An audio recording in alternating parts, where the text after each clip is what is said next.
Well, good evening everybody. Welcome back to Virtual Pool 4 Online. And we're back for the second of the round 5 matches. We had the first one last night in this year's Virtual 9-Ball World Championship. And that was a showdown with the two favourites for the tournament. Although other players might disagree with that. But it was Cobra and Mal that went head to head last night. It ran fairly close all the way, but Cobra won out in the end by a few racks. We'll have a look at the bracket. Well, Steve mentioned last night, Steve Chaplin that is, that he intended to join this stream tonight. I've got my eye on Discord to see if he is dropping by, and no doubt you'll hear his voice the same time as I do. You're the first one in, Bill. Welcome back, Bill. I see you've got your match arranged tomorrow. I'm off tomorrow, so we'll have those two other matches, and we'll look at those. In fact, we might as well do that now. We've got about 5 minutes now until the top of the hour, and if we look on the one-loss side, we've got Mr. Fox against Bill, and that's scheduled for 1 PM British Summer Time tomorrow afternoon. I'll be here for that, and of course the bad news for those two guys is that Mal is going to be licking his wounds, and he's lying in wait for the winner of that match on the one-loss side. And then tomorrow night, at the same time as tonight, 8 PM British Summer Time, we have the match between Hairpig and Albinario. Albinario, who's been running riot on the one-loss side. And, well, I think Hairpig's time in the tournament might be limited unless he can create a major shock. But I'm expecting Albinario to dispatch him in similar fashion to the other people he's met so far, but you never know, strange things can happen. Also on the winner's side, the obvious one, we have this match tonight between REELPOLANDPOWER, Stubb as he'll be known from now on, and Spectredawn from England. And of course the winner of this match is going to go into the hot seat match against Cobra, and that about covers it. That is pretty much it. No sign of Steve in the commentary booth yet. As I say, if he turns up you'll hear him, unless he's got busy or got tied up or something's cropped up, you never know. So race to 19, lag for break, winner breaks, jump cues are on, golden breaks are on, and that's about it. We've got Segresh laying down the odds there. 1913 to Spectredawn.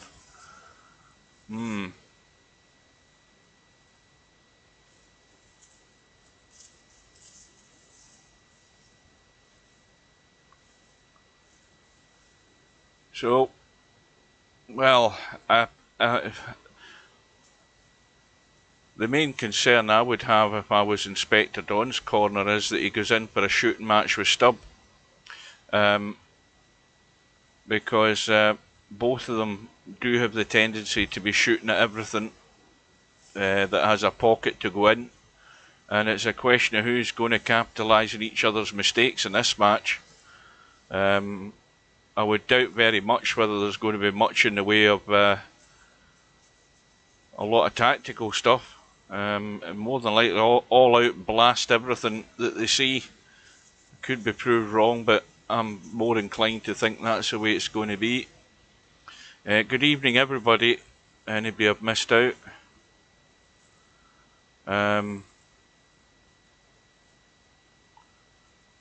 Who's all arrived? We've got Witz arrived. We've got Bav from Germany.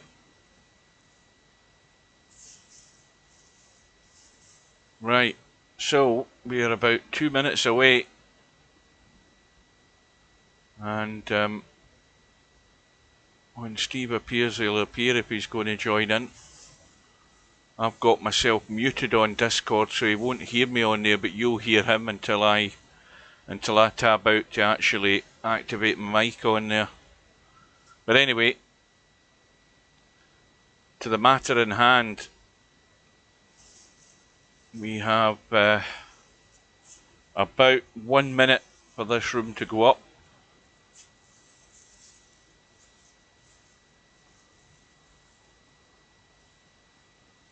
And of course we've got the best worst loser in the world against Spectredawn. Well, in the world of VP4, that is.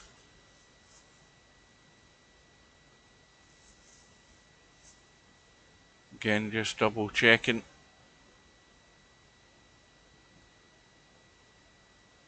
So room is about to go up, and we will be good to go. I think the cloth's at the right colour. I think it is, I can't remember now. Anyway, we'll worry about that when we get in the room.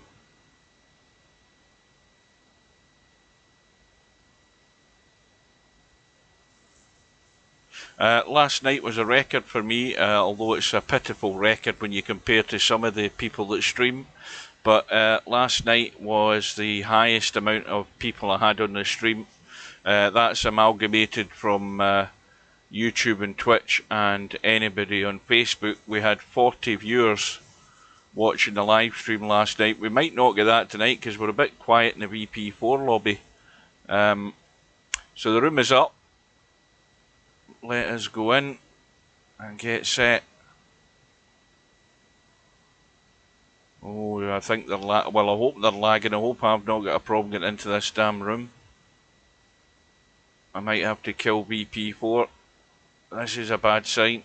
Or maybe the fact that 2 or 3s are trying to get into the room at the same time, that might be it. Anyway, we are in. And we are ready to go. Good evening, Semi-Pro. Right. We have the lag for the break, and somebody can remind me who's who again, but I'm thinking Stubbs in the bottom because he's the one that jabs his Q.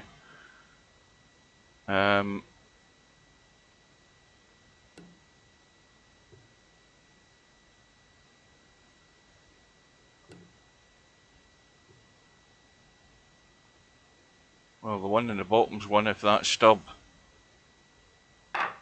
And I'm right enough this time, so Stubb wins the lag, and he will break off. And I'm going to have a quick look. No sign in Discord. As I say, you will hear him at the same time as I do. So Stubbs broke off. First dry break of the night. Check my little doodle. It should be working.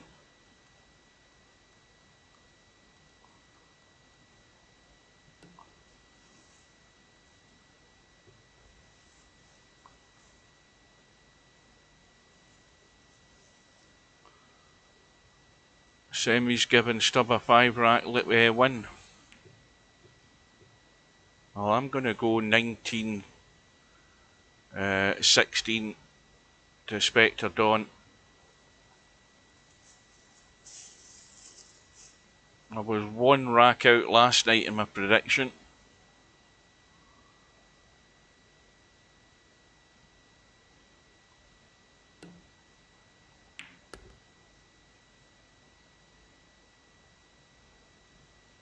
Spectredawn here, I don't know whether he can obviously pot the 2.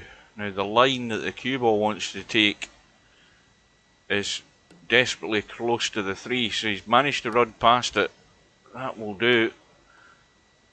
But again, he's going to have to probably leave the high cut in the 4. I don't think he'll risk coming up and down the table.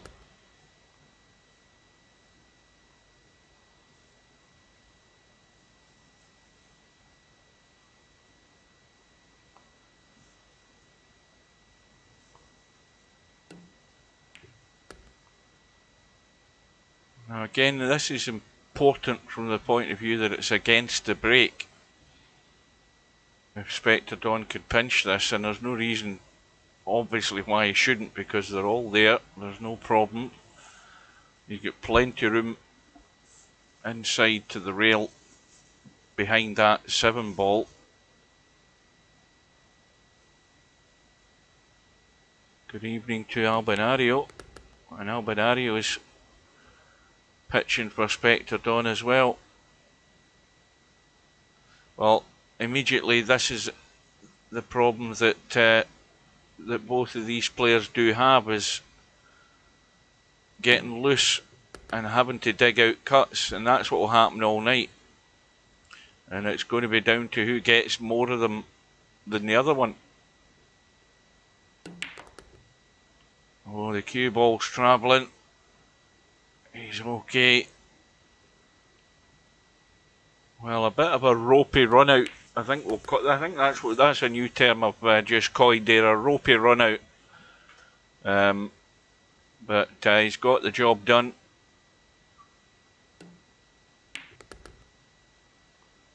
And it's 1-0 to Spectredawn. That rack is going slightly to the left.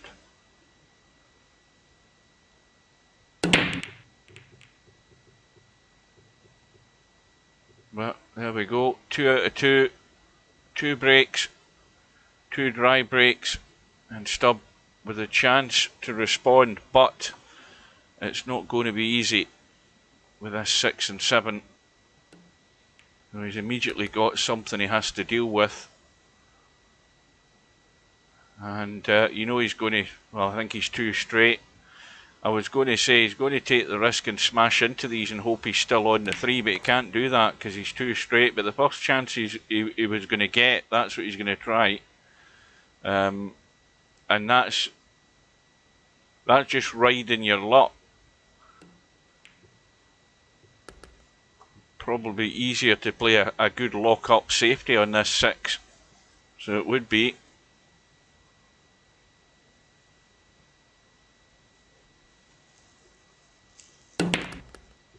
Yep, see, he's gone for the breakout, and now he's forced into playing a 5-9 combo. Because if he decided in the combo in the first place, then why did he play the breakout in the 6 and 7? That's the question I'm asking.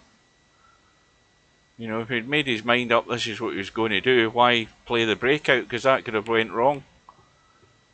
And it has gone wrong, and all he's done now is he's got himself in trouble, because if that cue ball stayed in play, Spectredawn would have been able to pot it, and Spectredawn's made a complete hash of that. And he rushed and took that too quickly. So that sequence of events there was pretty poor from both players.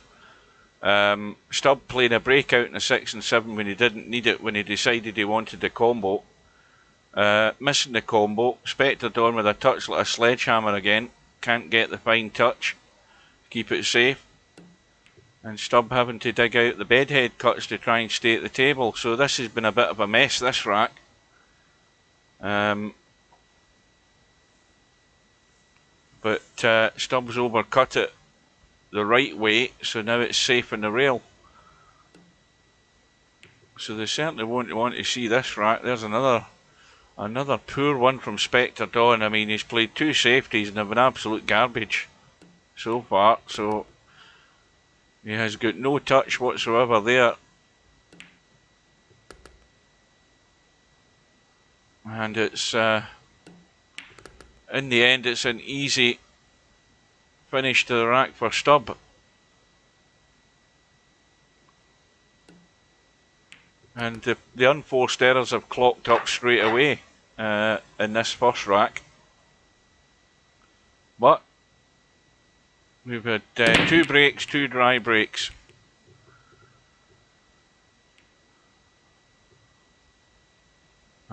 Make that 3.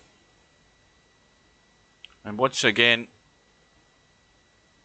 an extremely thin cut in the 1, but this time Spectredawn's trying to get it safe. And he has got it this time.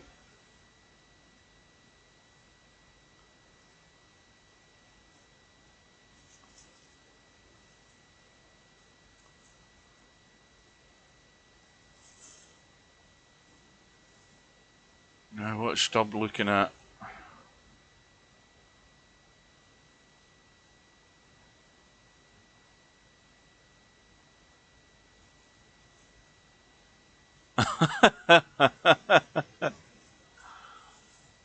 He's making a ball all day.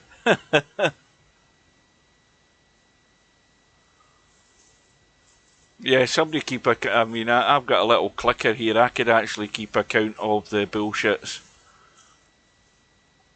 Right, we'll count that as 2. I'll just reset it. We'll mark that up. In fact, I'll forget to do it. At the end of the day, I'll miss out half of them. Now, what did he do there? Because I was busy messing about.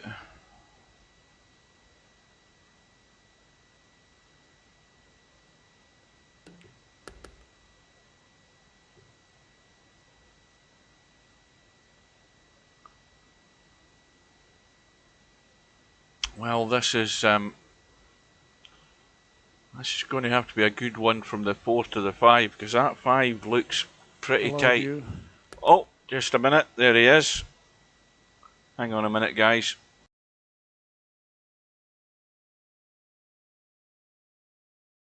Oh, good afternoon. Well, you might be late, but you never missed anything. Because it's been a poorish start.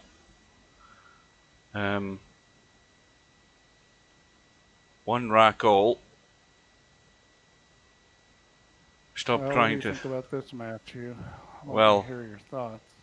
I would suggest it's, as I mentioned earlier, it's going to be who makes the least mistakes going for really awkward cuts and pots to stay at the table, because that's what both of them are in the habit of doing. We've seen a couple of poor safeties from Spectredawn, and it's been a bit messy to start with. But like, you know, they obviously have to warm up and settle down. But I've stuck my neck out and gone 19-16, I think, for Spectredawn. Yeah, I don't have any kind of prediction for this match. I haven't watched these guys play enough. A little more familiar with Poland Power than I am with Spectredawn. I know they're both good players. Well, you'll find that both of them play pretty loose. You know, they use they very much use the advantages of EP4 to get round the table. I mean, you know, things that you would really struggle in a real table. I mean, they're going for crazy pots and cuts with the cue ball running all over the place. So we'll see plenty of that. I've no doubt of it. See, that's not very good right there. You see, this sort of thing here, he's still going to try and nail this, and he'll probably get it. And well, you know, that sort of shot on the 8-ball, you know, that's one of those shots. You see people do this in real life too, where, you know, they're trying to hold the ball on that side, and you got to hit it really good to do that. And what you should be doing instead is just hitting it much harder and bringing it back to the other side, because you know that speed is much less sensitive. You know, he picked the hardest shot he could pick there, where he's trying to kill the cue ball with drawn. If you don't hit that just perfect, you end up the way he was. Yeah, we'll do it time and time again. Yeah, I mean, it's so easy to just swing it off that rail and come back to the other side. Yep. Because I know I've done that enough times in real life to, you know, I've lost a lot of money doing that. And, you know, at some point you figure it out, gee, just hit this hard and go to the other side. Yeah, because it opens up the angle as well. You know, instead of being such a high cut, it widens the shot. But he'll do it, and I mean, he's been doing it for years. He's never going to stop doing it, and he eventually runs out. He's still going at the moment, but he's been caught out time and time again because of it. And yeah, well, likewise for Spectredawn. Yeah, Spectredawn's the same problem in these big tournaments. He eventually runs out of gas. It'll be a surprise if both of these guys survive, bearing in mind the quality that's still left in the tournament. Yeah, I think Stubb could actually be a extremely strong player. Is that what we're calling him, a Stubb, or does he not like that? Oh, I mean, I call him Stubb because I've always known him as Stubb. I mean, that was his VP3 name, wasn't it? Yeah, he's been every name under the sun. He's been Master Power. He's been Real Poland Power for the last 6 years. But it doesn't matter what name he has. I always call him Stubb. That was a nice shot. Now That was a touch of class there. That was a tricky little safety he just played there. that's That was got really nice. that's going to have him thinking because he doesn't have a line where the 9 ball is, and he may well end up backing himself into a corner here. Because if he tries that end rail with inside to try and make the line, that makes it really difficult to pick the line with Well, just inside trying left. to hit it the 2-rail kick's the easiest way to hit this. Well, this is what he's good at. You know, the kick is what he's good at. I think where he's at, if he 2-rail kicks it, he'd have to hit it with right English and hold it just a little. Well, I think that he's left himself wide open here to trouble. If Spectredawn can get his touch better. Well, I mean, this is pretty easy to hook him again. He can play the same sort of shot and tuck it in there better, but he may leave a much easier kick. Well, I think that was just a mistake because now he's letting. It's the strangest shot in the world he's done there because he's going to end up in serious trouble. Well, he's going to end up with a kick shot he doesn't particularly like. I mean, he should have played the same shot he played before off the rail, and that was lucky to try to put Stubb behind the 6 again. Now, I don't think Stubb's original play was all that bad because, sometimes when you're in that situation and now you're going to get hooked again, but the next time you get hooked, you might have a better kick shot than he had last time.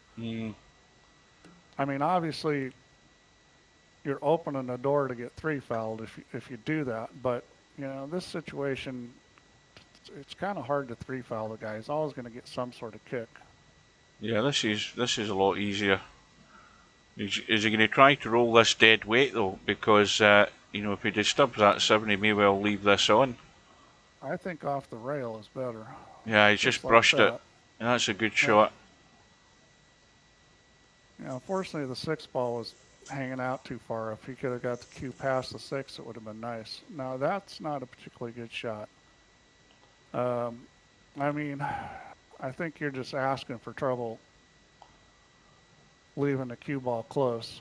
I mean, this is a shot where, this shot's a little touchy here, but he can definitely get a hook. Yeah.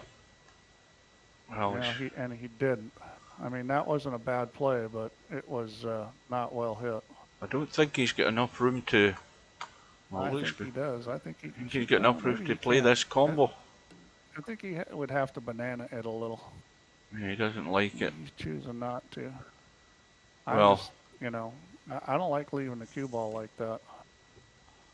Because, you're going to end up with this kind of stuff. Yeah. Got to go for distance as soon as you can get a chance. Well, this is a difficult shot. I mean, he's got a 2-rail kick. You'd have to hit off the long rail with left English to bring it back off the end rail, and that's a real touchy shot.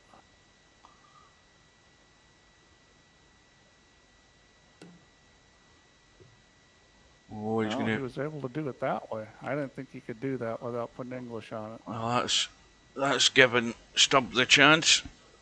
Yeah, that's basically a sellout. Now, this is an interesting shot. I mean, the way to hit this shot is with low and maybe just a touch of left, not very much, to kill the cue ball so that you can just come back, hit the other rail, and be good. Either that or you're going to have to go back and forth a bunch of times. See, the more you look at that, I think he's just trying. I don't know whether he's trying to pot this. Yeah, he can't get to it.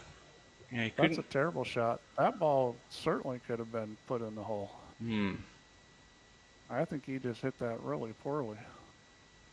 but he ended up good. Well, this is look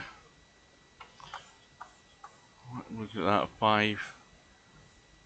That cue ball could just squirt past the 5 if he goes up and down to get to the 5. I mean, that'd be the easy line in between the 9 and 8. Yeah, if you're gonna try to kick this, I think you got to try to really kick it soft, because otherwise only bad things can happen. He's got a margin of error here down the rail just to get it dead weight and brush it onto the 5. He's not going to leave anything. Yeah, I mean, if he hits it slow, the only thing to go wrong is scratch. Yeah, well, that's hit it wrong. Yeah, I mean, that was a tricky situation. I mean, this has been a crazy rock with all this stuff going on. I'm not sure he can make this ball. I don't think he can. It's very close. No, he I can't. think it's going to hit the tit enough he can't make it. We could be here for a while yet. For that, he's going to get locked up here.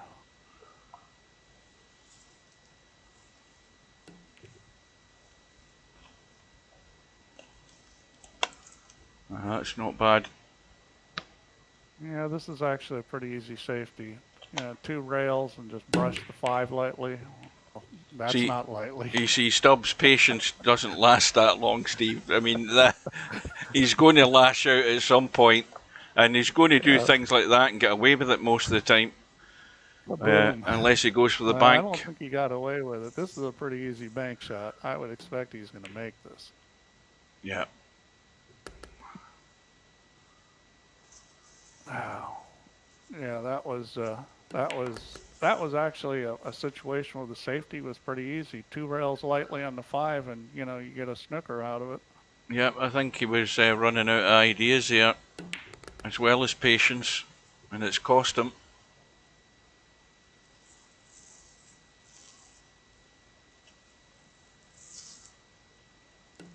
Yeah, I mean, he's an interesting player because he does some things very well. A lot of times when he's running the cue ball around the table, they're actually pretty good shots. And he plays some shots with stroke and spinning and curving the ball that are fairly advanced. I mean, he shoots a lot of shots like you would see a Filipino shoot. And, that can be really powerful. Unfortunately, he's got other things in his game that aren't so wonderful. Yeah, it balances out. But I think if he could get rid of the deficiencies, he'd be a super strong player on VP, because he does some things very well that I'm not seeing other players do. But in pool, it's the bad things hurt you a lot more than the good things help you. One bad thing can erase a bunch of good ones. Yeah, he's sometimes his own worst enemy. Yeah, he does. He knows what he's doing, but he'll persist in doing it his own way. Yeah, I've actually got a couple links to YouTube shots for you guys to do some brain expansion on different ways you can play shape that are probably not things that most of you have done, but it's an eye-opener, and of course it's really strong players,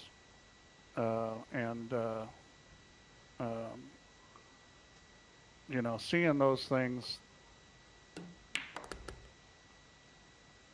will maybe help some people learn to play shots differently that are going to be more effective in certain situations. Steve-O UK says I'm too soft.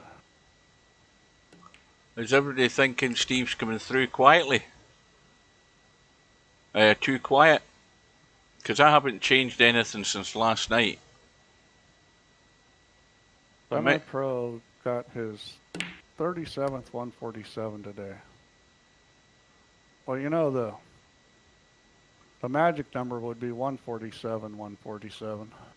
Right, hang on a minute then, guys, just a sec.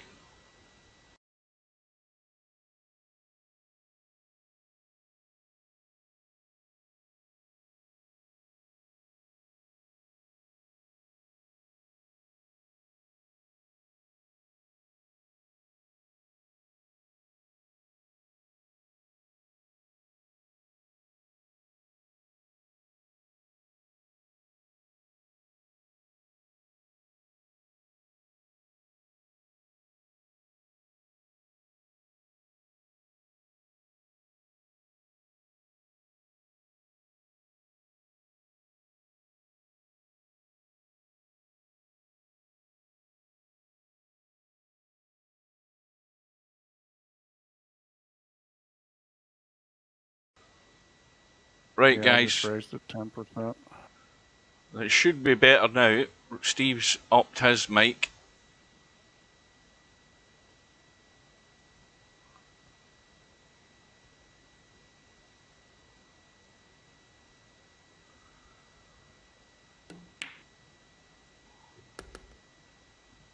Well, maybe when we get to maybe a break point or something, I'll post a link or two for you guys to look at.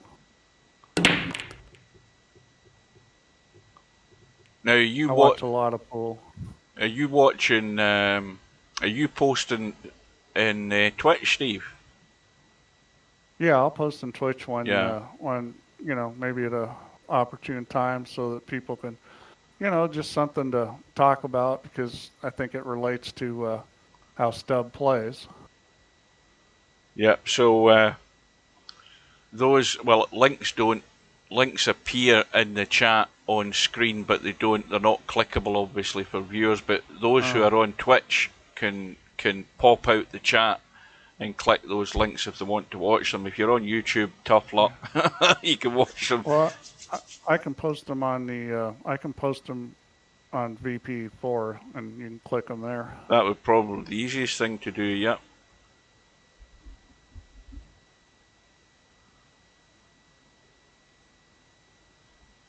Now, if you were posting them, I mean, I can move to the lobby chat. Yeah, I'll post them in the lobby rather than in the room. Sometimes players don't like that when stuff comes up in the room. Yeah. That was pretty well played. Did he get him? Doesn't look like it. No. I thought that was a very good idea. Just, having it hit the tit of the side pocket didn't help him. Well, Stubbs got the early lead, 3 racks to 2. Wide open table if he can get good in the 3. Where's this cue ball ended up? I think he's okay past the 9. Yeah, he should be able to get to the end rail here. Hit this with a little right English. He should catch the last part of the end rail. Yeah. He's going to be out this rack. Now, is he going to push through and come back across for that 6 in the middle, or is he going to leave it long? No, he's going to.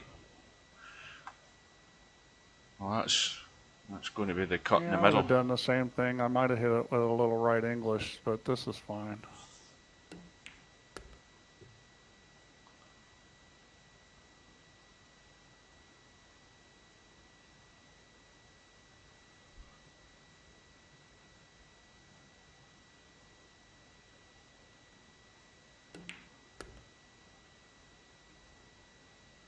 Got a little angle, I think.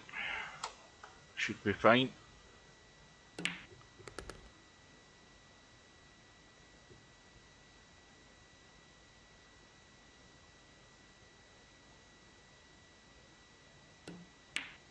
Yeah, from what I've seen, Spectredawn prefers to hit the ball more vertically and not put as much English on as some players. So, all square. 3 racks all. Looks like a fairly straight rack. He's from the UK, maybe he's a snooker player. Oh, I mean, I've noticed he's been in a room practicing snooker, but he's 95% 9 ball when he's playing competitively. He doesn't. Yeah, just watching some of the stuff he does, that you can see stylistic differences in players. Snooker players tend to play everything off a stun, and you rarely see pool players do that. Probably the most notable that played a lot off stun was Earl Strickland, and nowadays the guy that I see do that a fair amount is Josh Filler, but it's not so common in pool. Like snooker, they play almost everything off a stun. That Josh Wheeler may well have. I don't know. I don't know his history, but he may well have started or played a fair bit of snooker and just brought that into his game. Now, how does this 5 look? It's reasonably okay, but this. Wants to say if I'm planning on joining more commentary games on the next World Championship. Well, maybe. I mean, if players want me to, and Hugh will have me, I'll probably do some more. That's a good shot. I just thought that 4 ball was at an awkward angle there near the middle pocket. Yeah, he hit that well. Now you see that's a funny shot. Yeah, that is a risky shot. You see, I would have much preferred coming across table for that to make sure that the 9's nowhere near it, but he took the risk. Got away with it. That's what I was talking about, is like to hit that and go around across the table, you would have had to put English on it, and he seems to shy away from doing that.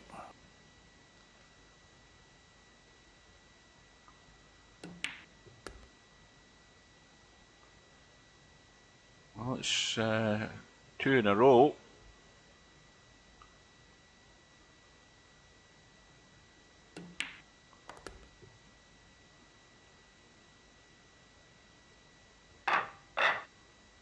Did you ever get to see the end of, did you ever watch the end of that straight pool final, the last big tournament we had, the final with Cobra?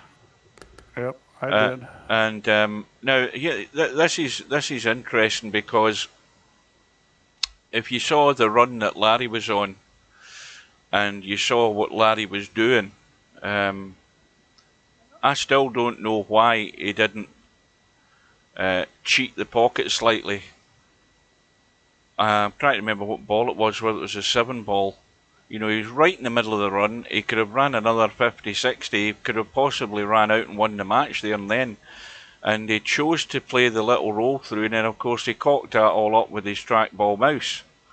And I don't know what your opinion is on it, but I mean, I certainly think he played the wrong type of shot.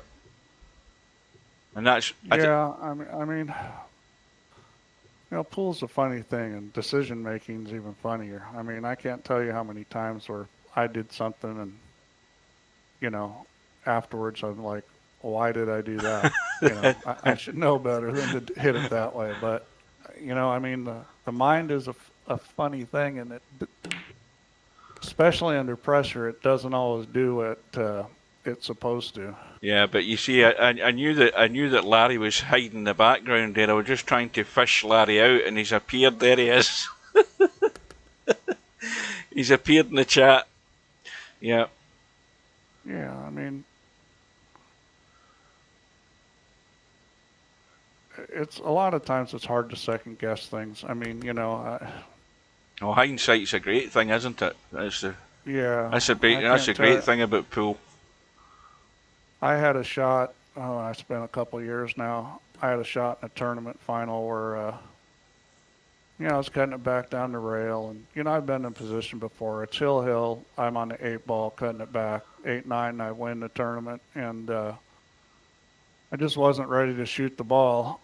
And I shot it anyways, which is one of those things that can happen when you're, you know, just get a little nerves or something, and you go a little too fast. I missed the ball, and it cost me $2,500, the difference between first and second. Yeah, painful. So, you know, I mean, I knew better, still did it, and yeah, then I was unhappy. Well, back all square. And stop getting a couple of balls in the break. And where's the cue ball? Well, he should be out here if he can deal with the 7. I don't think there's a major problem there. Let's have a look. He's got plenty of room to get to it. This rack should be done.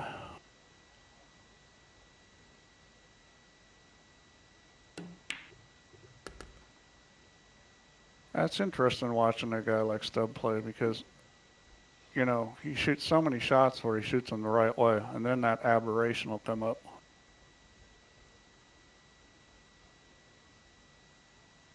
I mean, he hit the 2 ball perfect. He's right where he wants to be on the 4. Yeah, you're right enough here, Pig. All depends on the angle he has on this 7 as to I how. don't really like where he got on the 6. This is a shot you don't want where you're trying to draw it. I'd probably go forward with this just because.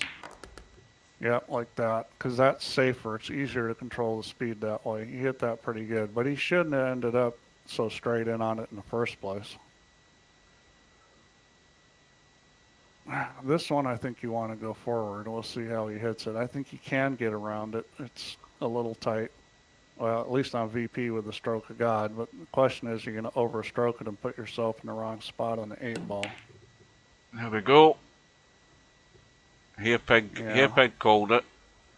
Well, he certainly wasn't going to be able to hit it at that speed and get by the 9-ball. There's no way it was going to come back. I mean, I thought he could hit it where maybe he tickies a 9-ball and comes down. But I would have considered going forward there. I mean, it would have taken a lot of English, but you could have gone forward on that shot.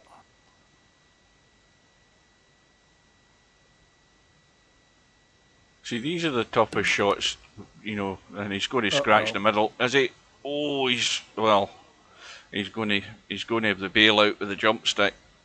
But trying to judge a draw, you only have the option of drawing when it's straight in, but the ball that you're playing is right in the pocket. I think it's one of the hardest shots to play. Yeah, that's a tricky shot.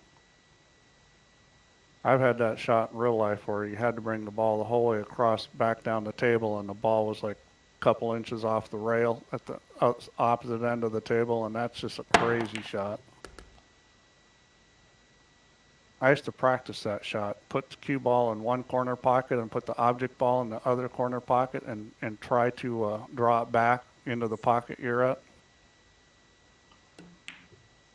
Well, you need superhuman powers to do that. And a good stroke. You got to hit it good. Yeah, you got to hit it good. Well, that's one loss there for Stubb. And yeah, it was a little bit of a tricky situation, and he didn't handle it well at all. Well, this is. But you know, when you do that, it's not one loss. It's 2 losses. It's a 2-game swing because instead of you winning, the other guy did. So that's a 2-game swing when you miss a ball late in the rack like that. Now, where do you push here, Steve? Because, you know, in this game, and especially with Stubb coming to the table, I'd probably just push out and bump the 7 because, you know, what you're leaving is a tough bank. That's no good because you left him an easy bank back in the side pocket. That's no good. He should have just like bumped the 7 and left him the cross corner bank.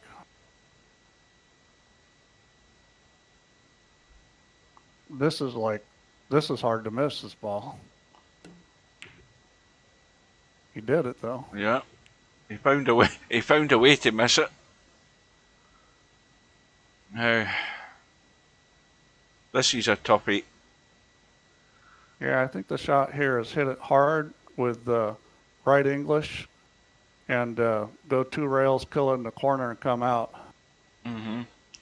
You got to hit this pretty hard to get it to the side rail, but the English will help kill it in the corner. I don't think he's going to do that. Well, bear in mind, you know, as you pointed out, he doesn't like to overdo it with English.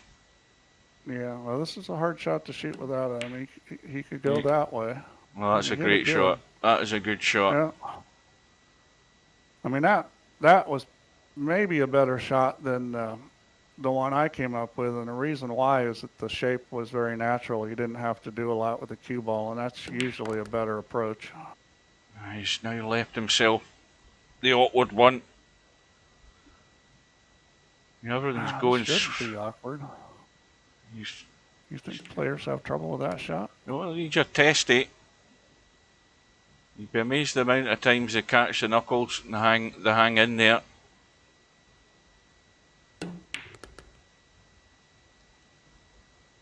But it's a good run out.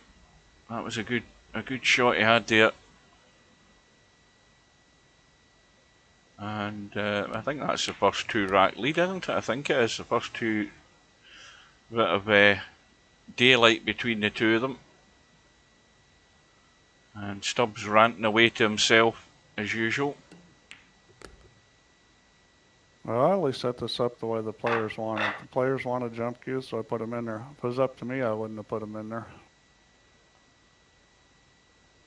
But I'm not the one that's playing in this tournament, so, you know, I try to set up what the players want. Well, that's what I'm saying. We've never had a bog standard run-of-the-mill proper 9-ball tournament. Everything's been alternate breaks, no jump queues and all of that stuff. And I think, and golden breaks haven't been on. I just think it's about time I had a proper tournament, because the golden breaks, you know, those type of things add to the excitement of the match, especially deep in the match. Yeah, well, there's nothing wrong with doing things different. I mean, doing the same thing all the time isn't necessarily great. I mean, there's a lot of different ways to play the game, and in real life we played a lot of different ways, so why not here too? Just looking to see if that 3 and 8 were set there. I mean, I've played a lot of tournaments, no jump queues. You have to jump with your playing queue. But I've also played a lot of tournaments where there is a jump queue.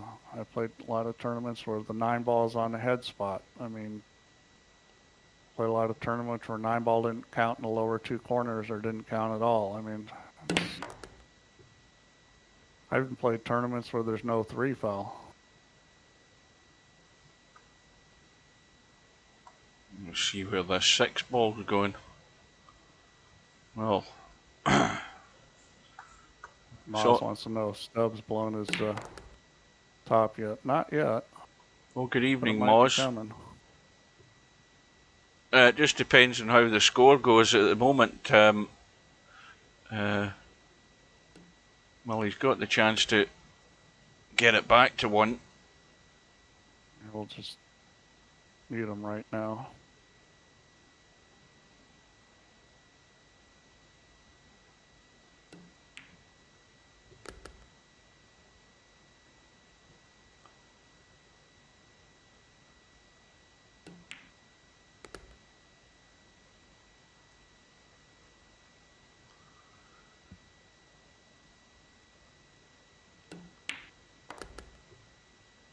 Well, back within 1. Again, it looks straight. Now that's a good break. And you see where he got the cue ball. It was just above the diamond up from the head string. He didn't come out of it good, but that was a very good break. This shot's tricky, but he can get this thing behind that 7-ball. He didn't quite get there. Well, he's going to be in trouble here, though. Again, has Spectredawn found his touch, though? Not really, because that wasn't a great safety. Yeah, me personally, I've always had trouble with those kind of really little touchy shots in VP. See, in VP, I always think that, especially when we're playing Cowboy, and we're down to the caroms in Cowboy, I always think that you play a really delicate soft touch shot when you're zoomed in a lot closer in VP4. So interesting. So if I'm going to play like a delicate little carom, I'm down like this, and I think the touch is much easier, because you're right close on the Q-tip, and as you move the mouse backward and forward, you've got much more delicate control in the shot. I always recommend, when you're down in the caroms in Cowboy and you're close in and you're looking to run 2 or 3, get zoomed in, makes your life a lot easier. Well, I'll give you guys a tip on how to hit that shot in real life when you're trying to just hit it real easy. Pull the cue back slowly, probably slower than normal, and pull it back a very short distance. And I'm talking like 1/8 inch, 1/4 inch, just sort of depends how hard you want to hit it. But, and you can hit shots where, you know, if you go through more than a quarter inch, you're going to double hit. You can do that with a cue ball very close to other balls if you pull it back real slow and just a little bit. It'll give you tremendous control. Wow, that's 4 ball. Let's have a look at that. See what he can cheat with the 4. Well, he can cheat the 4. No problem. Yeah, I don't think the 4 is going to be an issue. I mean, well, it may be from here. This is going to be a little tricky. I don't think the 4 might go in the corner. That's very close. Well, he can play the 4, but I wouldn't like to play it from there. No, I don't think he can shoot this. I'm not sure what he's going to do. The safety's not very easy. I mean, this is just not a good situation. Well, this, do you know something? I don't know why he's not thinking to actually slam this and try and cut it in, believe it or not. Or, you know... You're probably right. That's probably the best shot, is to cut it. He's going to slam it. Because I think if he feathers it hard, it might go. Yeah, I think you're right. I think it will go. No, he's trying to play the... Well... No, that's not a bad way to play that. I mean, that shot was there. I know it looks like a difficult shot, but that bank shot's not as hard as it looks. Well, Spectredawn's got to get out here. He's got to keep Stubb just at arm's length. He's got to do a Mark Selby. Just keep him there. Oh dear. Oh boy. Oh dear, no, you can't. I think that was the commentator's curse there. You can't do that. He hit that ball awful hard too. He didn't need to hit it that hard, and it'll go back down the table and off the end rail. He could have hit it quite a bit easier than that.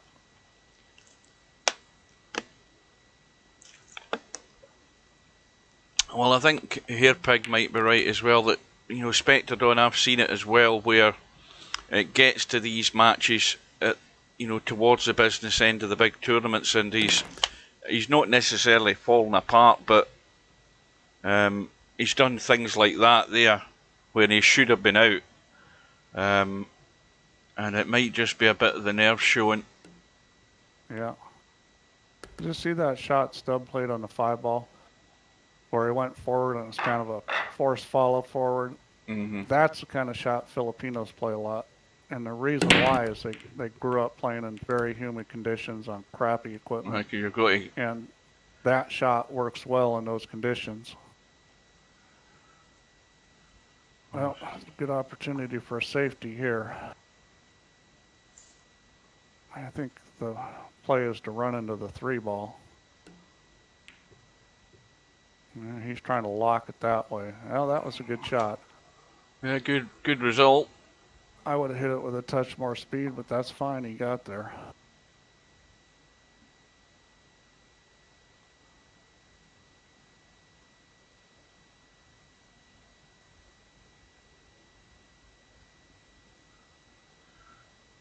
What sort of line is he looking for? Well, I see. I like the fact he played it at that pace for the simple reason that you see players smacking at the 1 ball, and the cue ball's running, and the first thing it does when it maybe slams the 1 is it runs in, you know, or if it misses the 1, it bounces off a ball and hits a 3 and 6 and opens them up. Yep. Yeah, I mean those are. If they were sitting a little different, he could play the 1-6-3, but I don't think they're sitting not good enough for that. I mean, he could, but it's missable. Yeah, that's where you need a protractor. My strategy with this sort of situation is always going to be, I might try to get on it. I might try to break it up, but for sure I'm going to look at where I can play safe. He's going to roll into it here. Yeah, this needs to get lucky as well, though. Play. Yeah, got it open. I mean, and this is a reasonable shot. I mean, that's not a bad play what he did.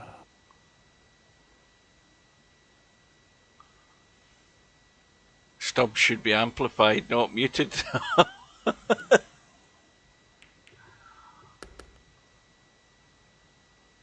Now this is where it can go wrong.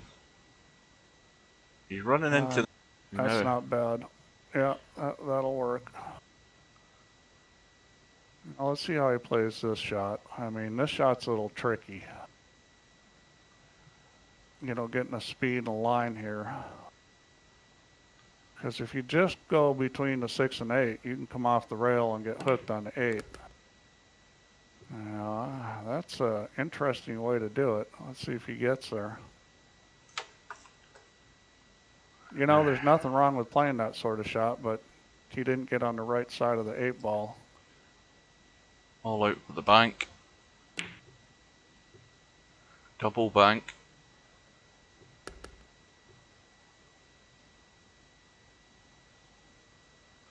A bank into the lead if we can get this. Again, this is another little testy one. Got to get that cue ball moving out to get a good line in the 9. He's going to have to hit it with speed, which means this pocket's going to be small.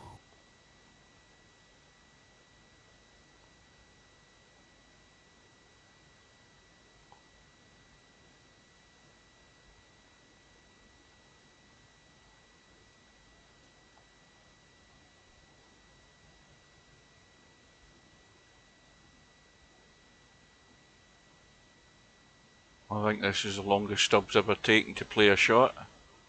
Yeah, he seems like he's taking a little longer than normal on most shots. Does it seem like that to you? Oh, I mean, this is long for Stubb. He's usually made his mind up and had a blast. I think he was just making doubly sure he didn't do anything wrong. Which is, again, there's nothing wrong with taking your time and getting yourself set. That is the biggest criticism I've got about a lot of players in the tournament.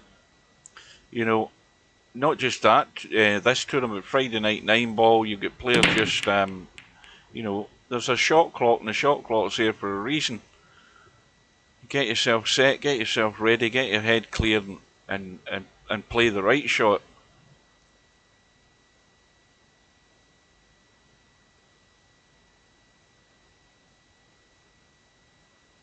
Well, again, any player that's rated 2,400 in Virtual Pool 4 is running this table.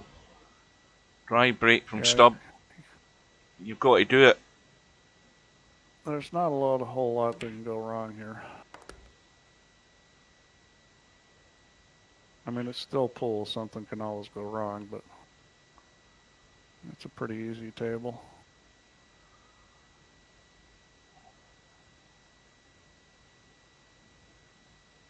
He's a little straight on this 3 ball, but he's okay.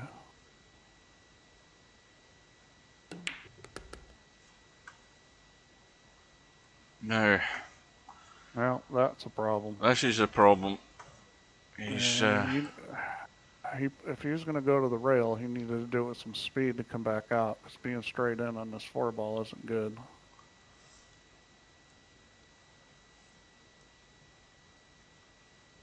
Well, other than doing something wild, he's probably going to have to shoot the combo or play safe. I'm trying to see what he's a bit of bottoming right on it to punch it off the rail. He's missed the 7. And he's got, well, it's not a great line. He's looking like he wants to play safe. No, he's going to shoot it. I would think that you got to get. Again, he didn't say you got to make sure you get a shot on the 5 ball, but yeah, but he didn't. Again, he just seemed to, you know, decide, well, you know, I'm going to have a go at this, but he didn't really set himself up a great deal, did he? I like to see players, you know, getting the, you know, first of all, you look at the line of the shot, where you want that, you know, the first ball you're going to hit, and what line it's got to hit the next ball. But it takes you, you know, a few seconds to get that image in your head and how that shot should be played. But he didn't spend enough time on it for my liking. Never gave himself a chance. I agree. Well, Stubb got a little straight on that 6 ball because he hit the 5 ball a little thick. He hit into the rail. That's the thing about pool is you can make the ball, but not hit into the pocket the right spot, and it's going to affect where the cue ball goes. That's good. Well, all of a sudden, Stubbs the one with the 2 rack lead now.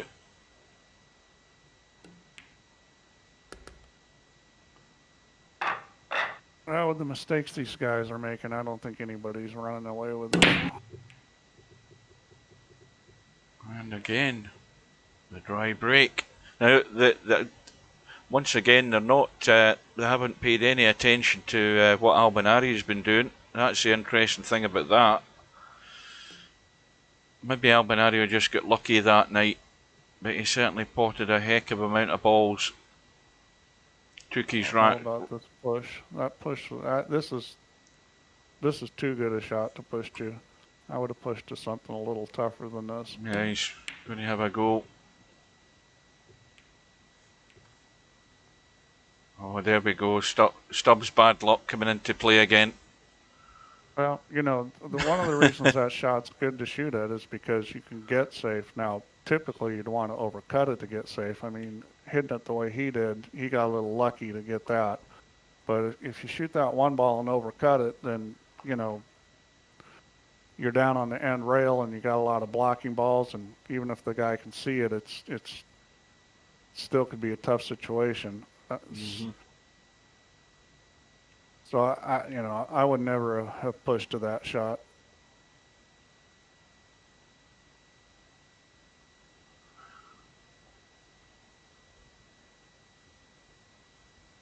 Yeah. He goes taking a lot of time again. Yes, I was in a room today, and I was all I did was just break the rack, and I was looking at the rack, trying to find something, trying to find a clue, and I never found anything. And amazingly, I never potted a ball in the side pocket, in all the breaks I had. Good evening to Mooncake. Side pocket's not, you know, typical pocket you're looking for a 9-ball, although if you're playing with the 9-ball in the head spot, the typical break is to play for the 1-ball in the side pocket. But with the 1-ball in the head spot, you know, the side pockets aren't going to be the favored place. I'm not saying the balls won't go there, because they do, but it's not typically what you're trying to make.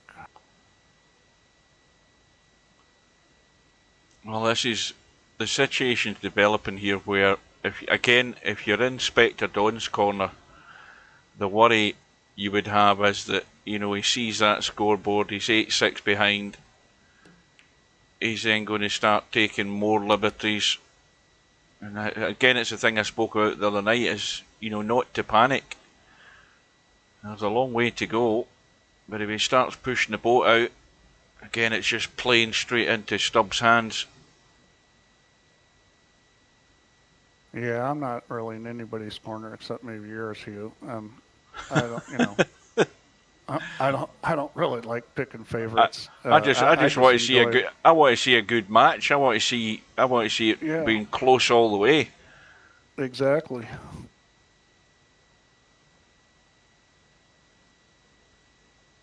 Interchange X. If balls are going through sides, like to kick cue ball in. Well, yes, that's true, but that's why you don't want to leave the cue ball right in front of the head ball. You need to get the cue ball to come back at least a diamond. Now, what's he got here? Yeah, he's a bit straight. Yeah. Well, again he tried gymnastics to get there. Yeah, blasting it and hoping that, you know, you go through that ball, and it's uncontrolled. I mean, the cue ball hits it a little different, could go way down table. I mean, that's just not a smart play. I mean, there was a slight angle there, but again, this is the type of thing he does. He goes for these elaborate shots. You know, he'll get lucky now and again, and he'll end up like this. And I'm not that much of a fan of that shot. I mean, there's times when it's the right shot, but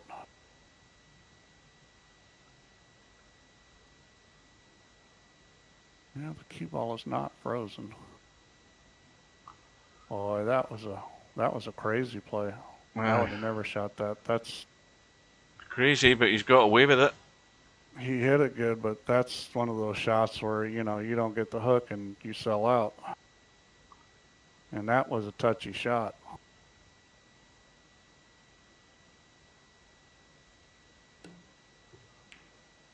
Yeah, Mooncake's talking about, I think, the same video you were talking about, Steve. I heard you mentioning Joe Tucker about racking Yeah, secrets. it's a very good video. I mean, it doesn't describe everything, you know. I mean, it describes L. It doesn't get into the U that much. I'm trying to think if the second one does. The second one has more stuff. I know the second one has a lot more 10 ball. I've got them both.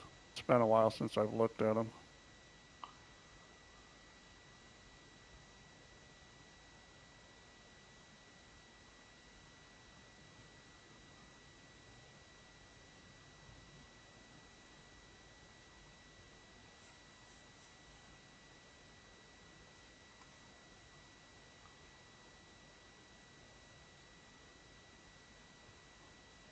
Again, he's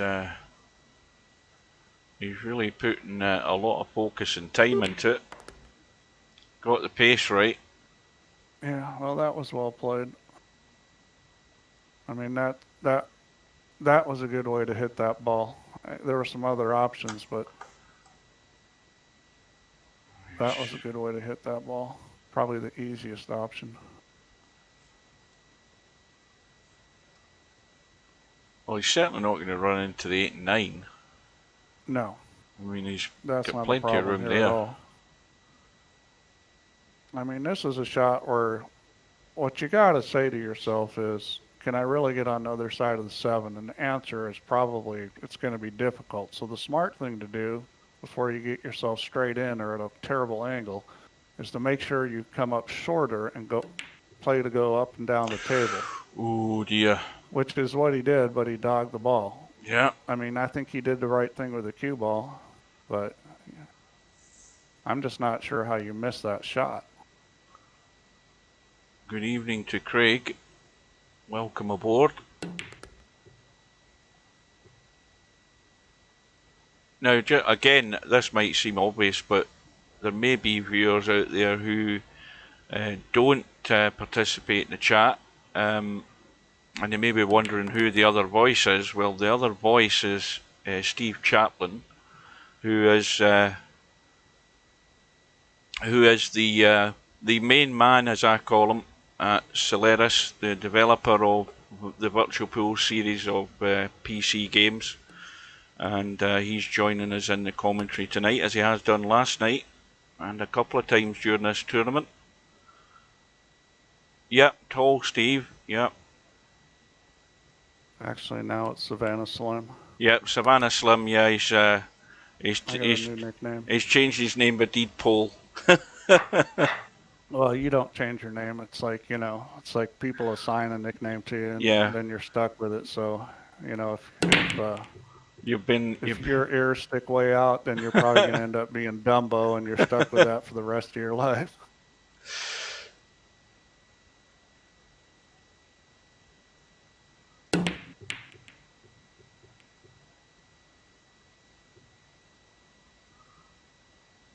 Now, where are we here? One rack in it.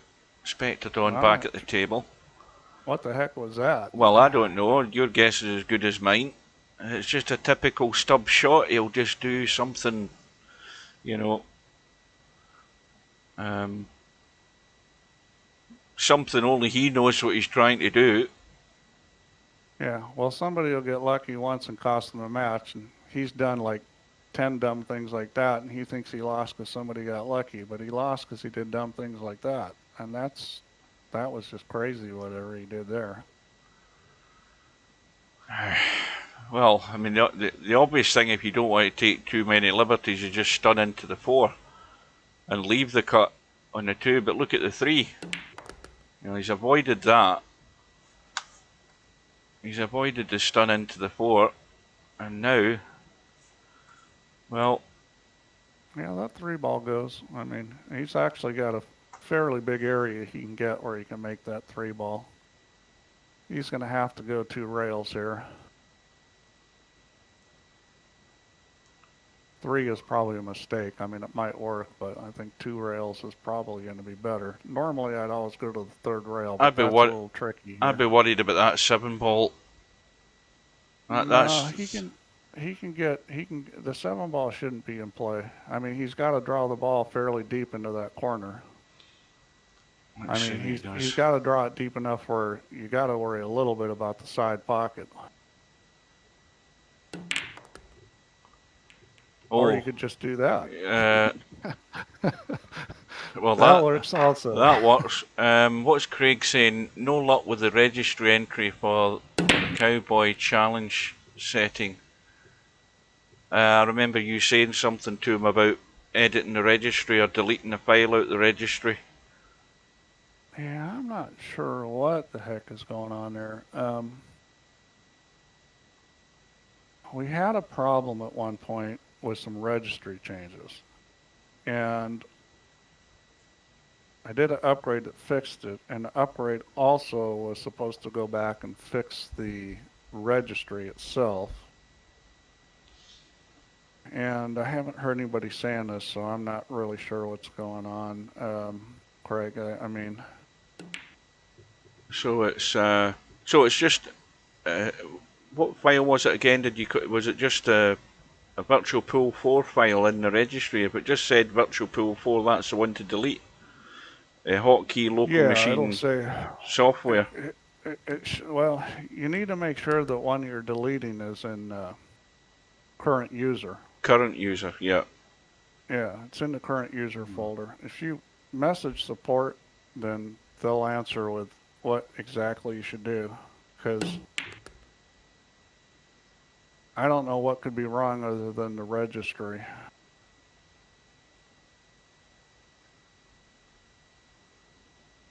Well, if that's... we have another issue. You know, there actually might be a problem. I know Redback had an issue and I fixed it, but I'm not sure we've done a release since then. So it could potentially be something else. I'm gonna have to take a look at that and see whether that fix has been put in a release yet.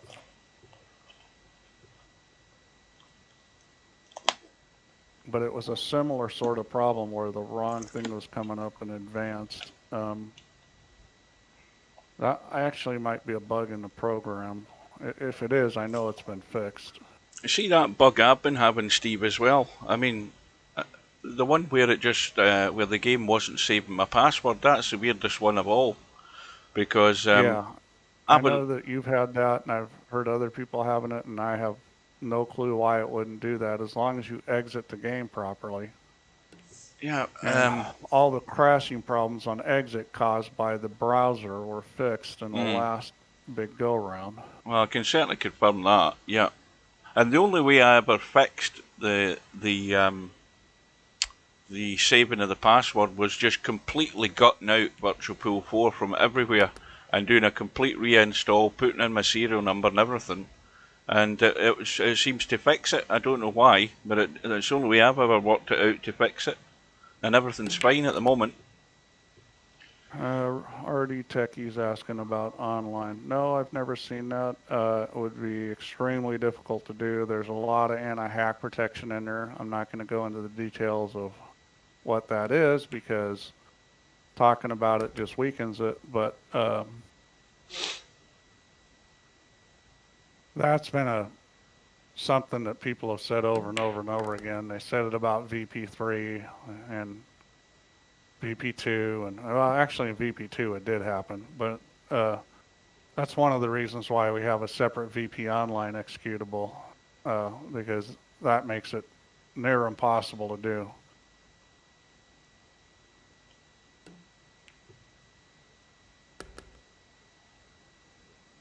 Well, Stubb will be out here, back in the lead.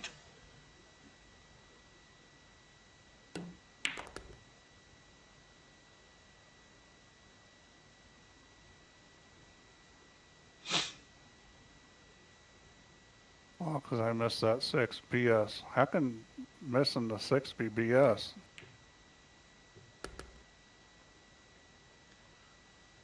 Sometimes I don't understand what he's saying. Well, mind you, he's typed that 3 minutes ago, so I don't know what 6 ball that was he was talking about.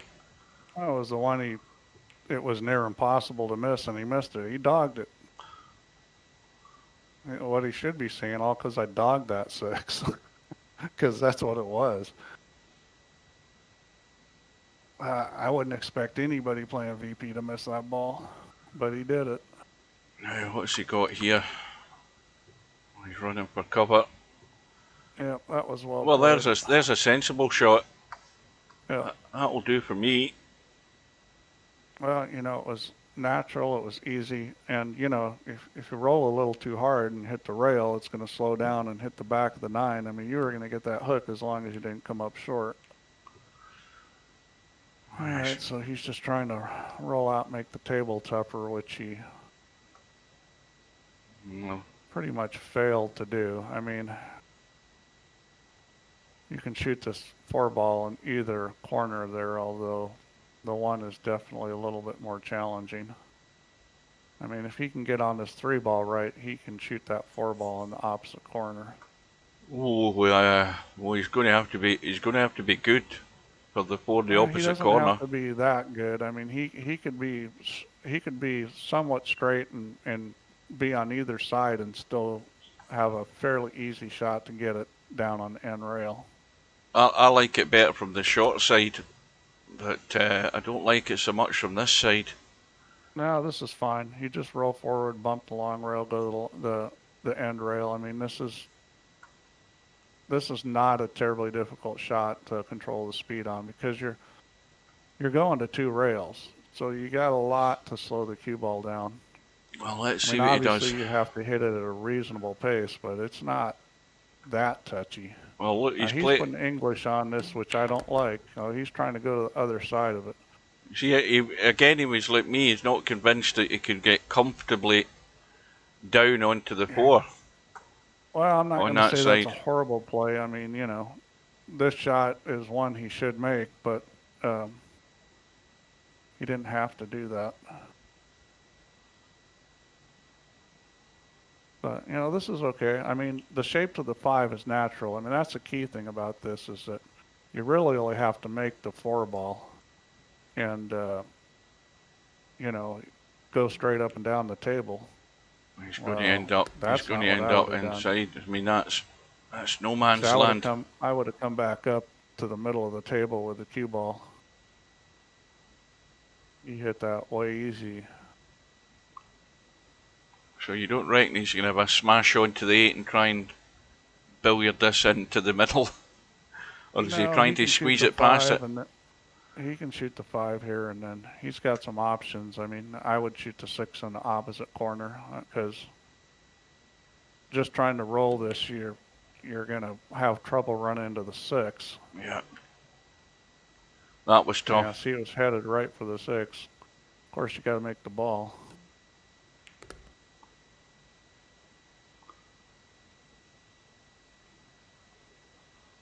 Yeah, but that 5-ball was certainly missable.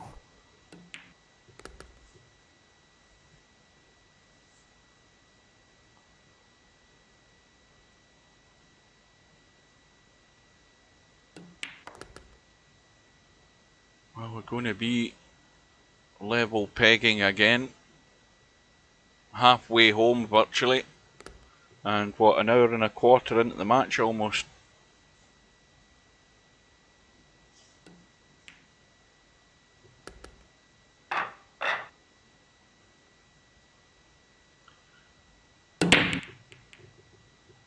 Well, there's a question I haven't a clue what well, I call him. It's Mooncake. His name's Mooncake in VP4, but he's asking a question about Azure, whatever the hell that is. I haven't got the foggiest. Mooncake. RD Techie.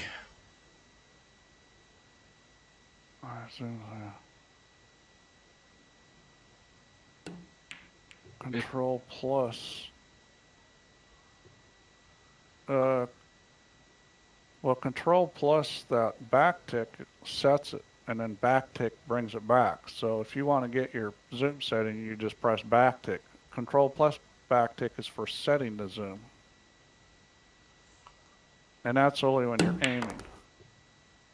So if you're using Control plus backtick to try to get back to that zoom, what you're doing is setting it to whatever it currently is at. Who asked that question? Because I don't see it in the chat. RD Techie. Oh no, the question I'm talking about, he says, have you ever considered to migrate the infrastructure to Azure? No. That answers that one. Yeah. The old one-word answer.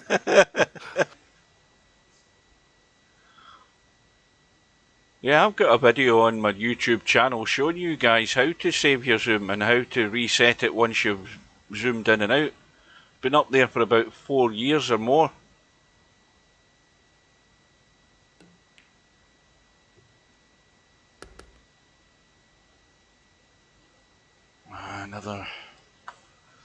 Another fiddly testy cup or stub.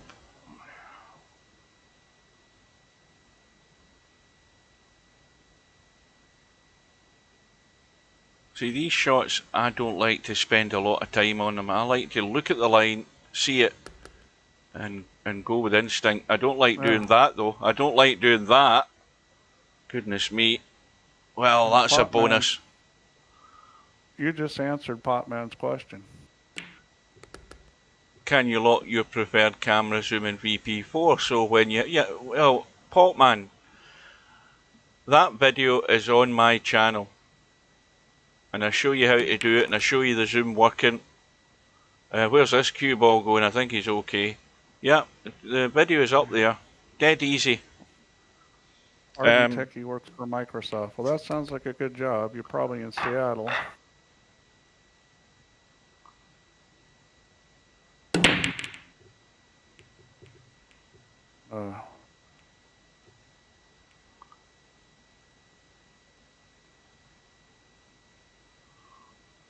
Here's hoping you're not part of the divorce settlement, RD Techie Mooncake.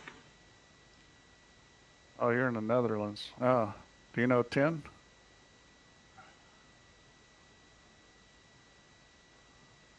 Yeah, it's about, that video is about 4 or 5 years old, Potman, but it is there.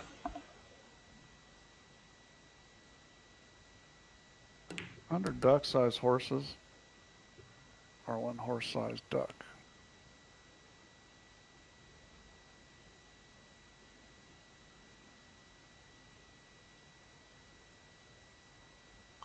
That question's too deep for me, Moss. Or either that, or I'm not smoking as much weed as you are, because that's a difficult question to answer.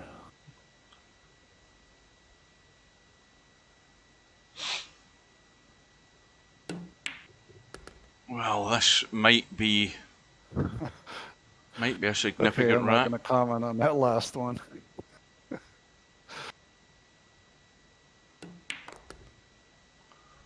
I'm going to go grab a cup of coffee. I'll be back in a couple. Okay.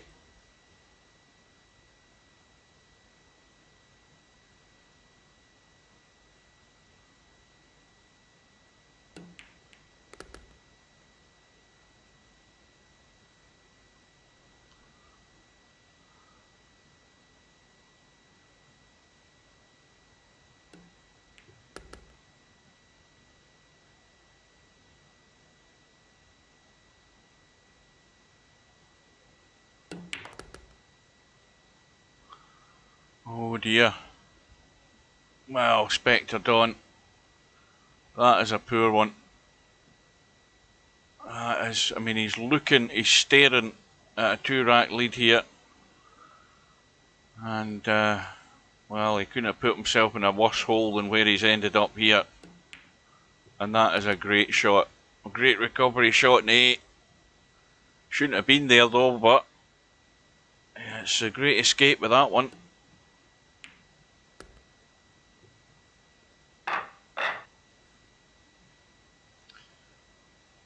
So 11-9. 2 ball bottom corner. 1 ball is safe.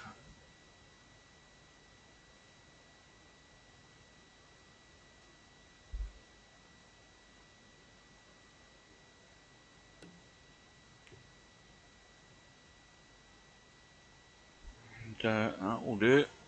That is very nice. No problem with the kit.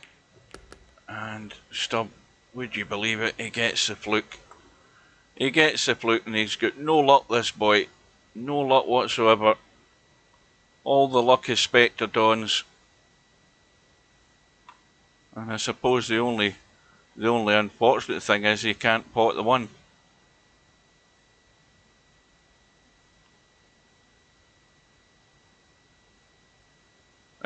I don't think Cobra should be worried, in all honesty. Almost fluked another one. I mean, Stubbs always got a potter's chance, but in terms of that touch and control, and to be fair, both players have been at fault. Spectredawn's touch and some of the safeties has been poor. The positional play's been fairly loose, shall we say, but that's no surprise to me. That's the way these guys play. And like, for example, here, Spectredawn's got himself blocked out in the fort. And again, vital rack. I mean, he needs that. If he's going to go on to win this match, he needs that breakthrough and he needs to stretch that lead. But neither of them are getting away from one another. And Stubbs going to go at this.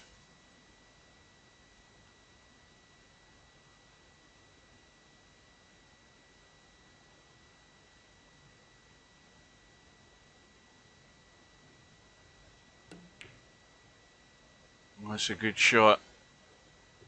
Excellent shot.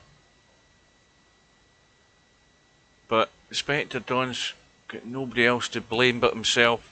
Getting himself out of line. Letting Stubb back into it.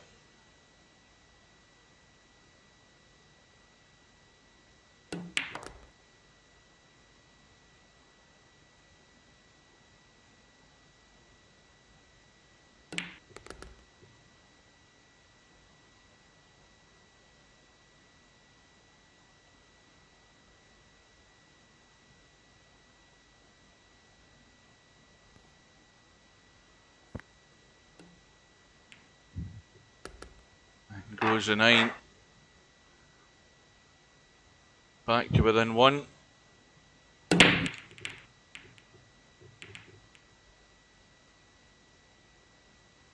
Well, it's dry. Boy, a lot of ball movement there and nothing going in. Yeah, dry but fairly safe. But Spectredawn threw that last rack away again, got himself out of line. You know, the balls were all there for the taking, blocked himself out, tried to push the ball to the rail. Again, it left an awkward cut. Stubb got it, ran out.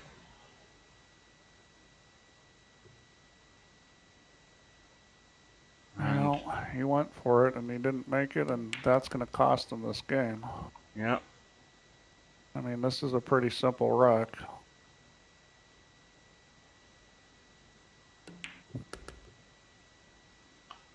Well, Mooncake, Matt Magic wasn't a real life pro, but Matt Magic's, I think, made a 147 in real life snooker, but he used to play a lot of VP3 years ago. He's been in VP4, but very rare occasion. But he's a high class snooker player. But I don't think ever any professional level.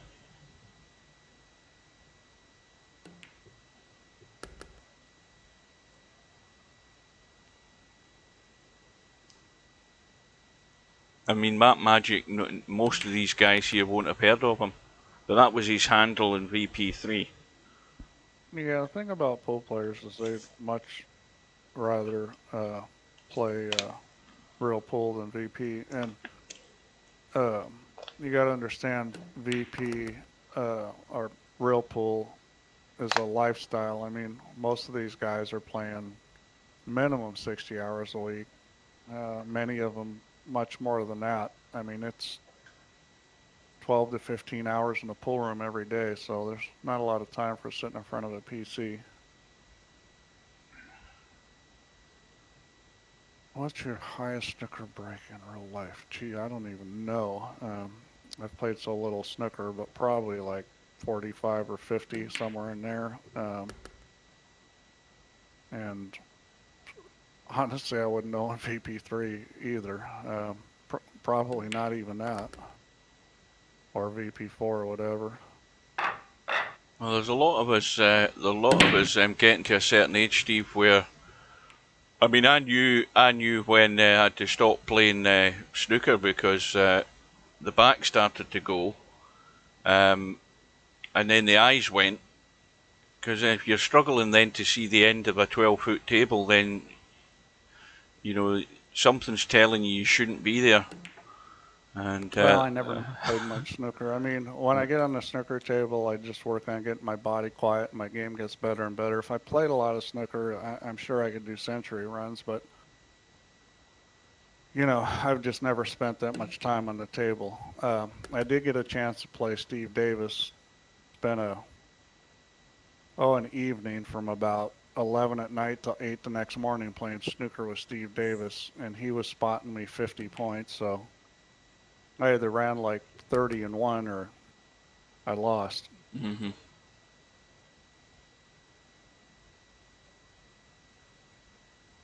I watched during the final of the World Championships last night in the mid-session interval, or between the session, between the afternoon session and the evening session, there was a documentary on about snooker, about how it boomed in the 80s with Davis, etc., etc. But also it then showed the sort of change of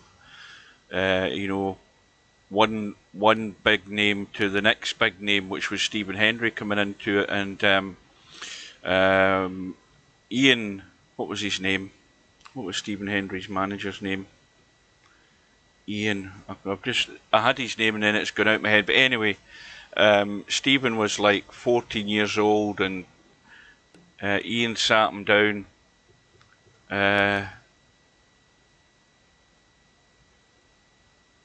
Ian Doyle, that's the one. Yeah, Ian Doyle, and Ian Doyle sat him down. And always they're making this documentary, and it's in front of the cameras, and Ian Doyle gave him a telling off because he got beat in a match he shouldn't have got beat, and then he was also telling him that he shouldn't be playing with these guys. These are this is a top end pros, and Stephen was just trying to make a name for himself, and it was like sitting down with your father and getting a good telling off, and Stephen sitting there, trying to come up with the excuses. But Ian Doyle says, "You don't play with these guys. You don't practice with them. Let them worry about you." And he's given him some life lessons at being a pro at snooker. And I mean, I remember early in the 80s when I was reading about Stephen Hendry coming into the game, and Ian Doyle had arranged challenge matches all over Scotland. There was about maybe 8 challenge matches with Steve Davis, who was the main man at the time, Stephen trying to make a name for himself, and of course Stephen got pummeled in every match. And that was the biggest life lesson that Stephen Hendry got when he played the master tactician Steve Davis. And he never won any of the matches at all, but he benefited it from in the long run. So he did. Losing's always an opportunity to get better. Yep. Looks like we got some pretty good snooker players. Already Techie 126, Maz 113. You got to be a good player to run a century break. Oh, I think mine was. I mean, my high break in snooker was about 72 or something. Potman says the Steve Davis. Well, Potman, I wouldn't be name dropping if it wasn't the Steve Davis. Yeah. Big guy, red hair.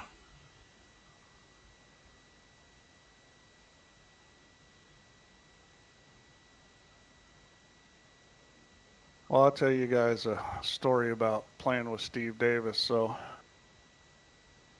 we're playing at his father's house, which is where he had his practice table. And we've got a keg of Beamish on tap, so we're drinking Beamish, playing snooker. And I'm losing and losing and losing. And he says to me, you're just having too much trouble with that cue because it had like an 8mm tip. He says, you're not used to that low a deflection. He goes, let me give you a cue to play with that has a bigger tip. So I'm like, okay. So he goes over to this. It looked like a big clothes dresser. It was, probably about 6 feet wide and 4 legs and probably 5 feet tall and had all these drawers in it that were only maybe about 2 or 3 inches high. He opens one up, and inside there's a couple snooker cues in there. I imagine most of these drawers were filled. He pulls out a cue. He gives it to me. I immediately win the next 2 games. And I said to him, you're right. I said, I'm a lot more comfortable with this cue because it deflects more. Mm-hmm. And I said, but you realize this cue's got a dog leg in it, because you look down the cue and it had a zigzag in it. It bent to the right, then it bent back a little to the left. And he says to me, yeah, he goes, I know, I used to play with that cue, and after my third world championship, it started bothering me too much, so I put it away. so he gives me some numpty that's in there, hitting snooker balls with him, a cue that he won 3 world championships with to hit balls on a snooker table. So I immediately gave it back to him because I didn't want to drop it and break it or something. It belonged in a museum. I was literally shocked that he gave me that cue to play with. Yeah. Now Stephen Hendry's has got broken in a flight. When they brought it out the hold, it was smashed in two. His cue. Well, where are we in this match? Well, we're all square, 12 racks all. I see Mal had joined the chat there. Good evening to Mal. Hi, Mal. I hope you've recovered.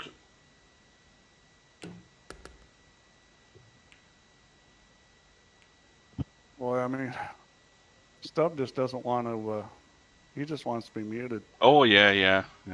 I mean, he'll never listen. Well, this match has been a bevy of mistakes by both players, so, I mean, I think somebody just stops plays a little bit cleaner and they're going to win. There goes another one. That's just, don't expect him to miss that ball. Plenty of room past the 3.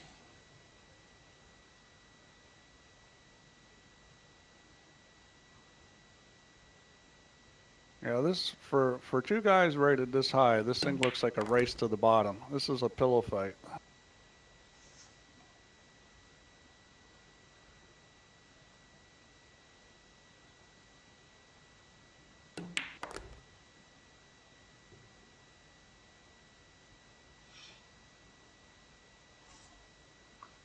Somebody sat on my cue. Yeah, that hurts.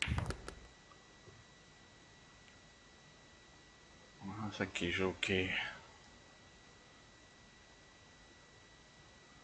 I've still got the very first cue that I bought. I mean, I've only ever had one snooker cue, but and this shows you how far back I go. My cue has got Bill Werbenick's autograph on it. Big Bill, big Canadian. That's the big man that. Well, he drank goodness knows how many pints of lager during the match. He drank a fair few. Yeah, most players don't drink, but I've seen it. I've seen it happen where, the most famous guy was probably Cole Dixon. Cole Dixon, very strong player. I think he's dead now, but I'm sure he's dead now. But he would drink prodigious amounts, playing for a lot of money, gambling or playing in big tournaments. Another one was Scotty Townsend, and he just died recently. I think it's been, 2 years now. Would drink unbelievable amounts of alcohol. Another pro. Yeah, but I mean, in the States, a beer is a beer. It's just in a, it's just in a short glass. But over here, I mean, Big Bill Werbenick was drinking pints each time, and probably, he'd go through a pint in a frame, no problem. And by the end of the night, if it was the World Championships, I mean, it could, a 9-frame session, he'd maybe go through about, I don't know, 16, 17 pints of lager. And I think it was Keith mentioned, he actually, believe it or not, I mean, this is some excuse for drinking lager, but he drunk it medicinally to stop the trembles. Yeah, I know players who do that. And Hairpick Keith McCready would get pretty drunk, though. Hairpick Keith McCready would get pretty everything. Drinking was the least of his issues. I think Bill had a dispensation or some sort of claim on. I think he tried to claim the tax back on his lager or something like that. Somebody will maybe correct me if I'm wrong, but I'm sure he tried to claim something off the government for his lager. I don't know whether it was accepted or not. Now let's see what he's got here. He's pretty straight in, but he should be able to spin this out. I mean, he's got room to get to the long rail. Yeah, he doesn't need an awful lot here. Well, this shot, you don't want to hit it with tons of draw because you want the spin to grab. He didn't hit it with quite enough. Yeah, actually. But that was the right idea. You want to hit it with just a moderate draw so the spin will take better.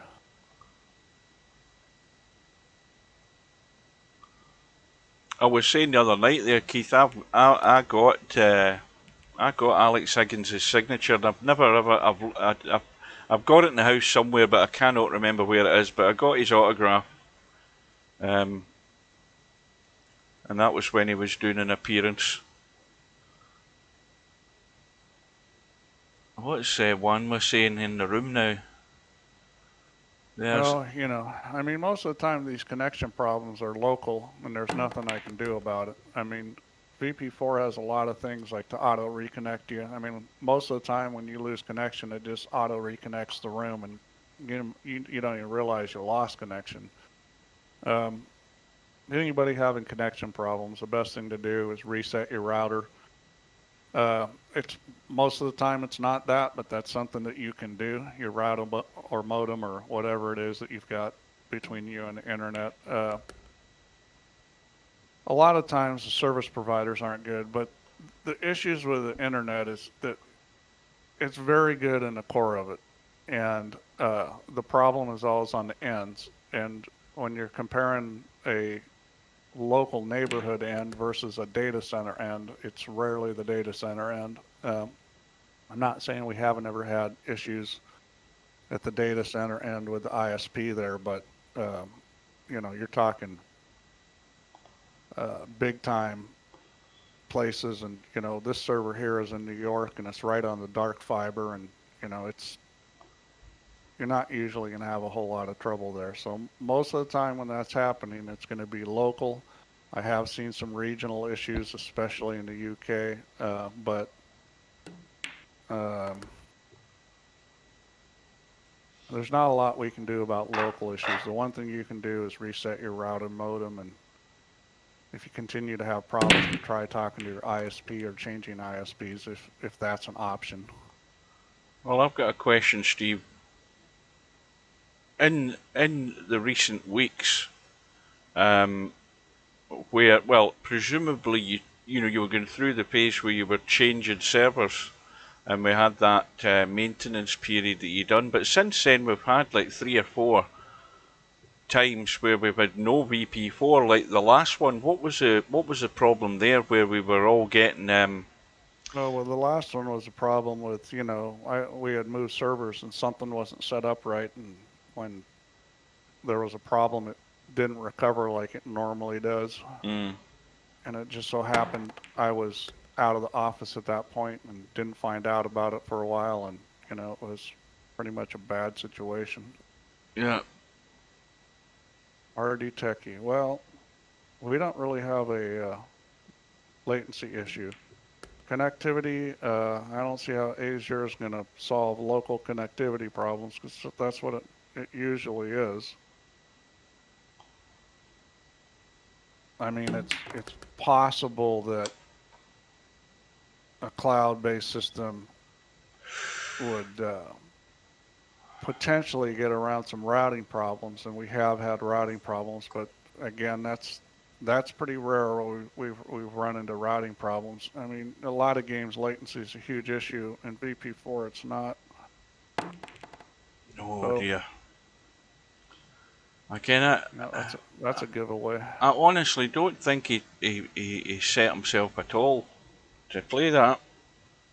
Yeah, he played it pretty fast, just like he did that combo earlier.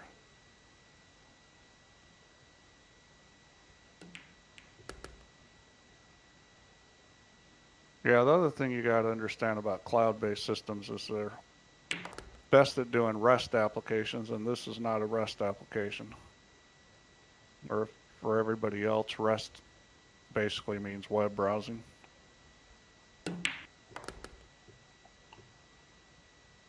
I'm not saying you can't do non-REST applications on a cloud, but they're really not as well set up for that, and you lose a lot of the advantages of being on a cloud.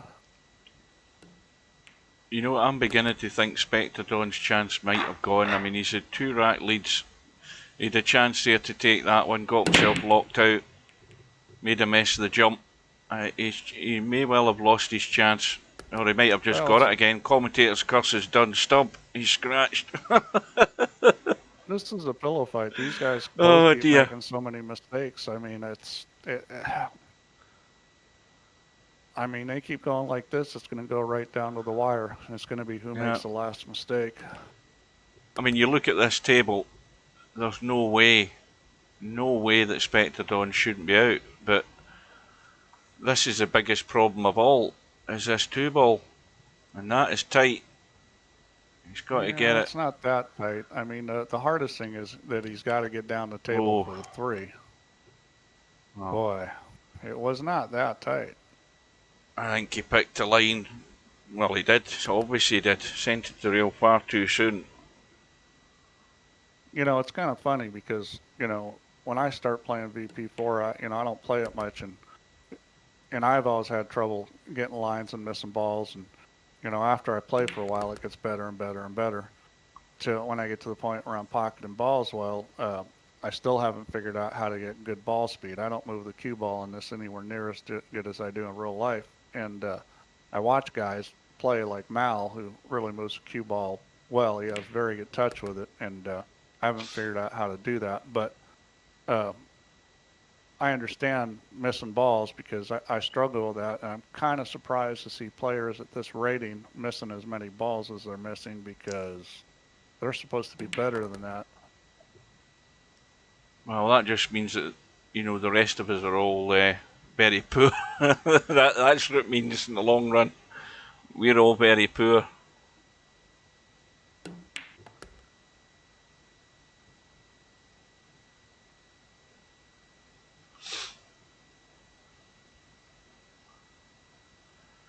Yeah, RD Techie, you can email vp4@solaris.com. Well, it's going to be 2 racks now for Stub. And well, if the brake's going to start working, this could be painful for Spectredawn. Yeah, I don't know. I kind of expect this to go down to the wire because they're both making a lot of mistakes. They're going to let the other guy back to the table.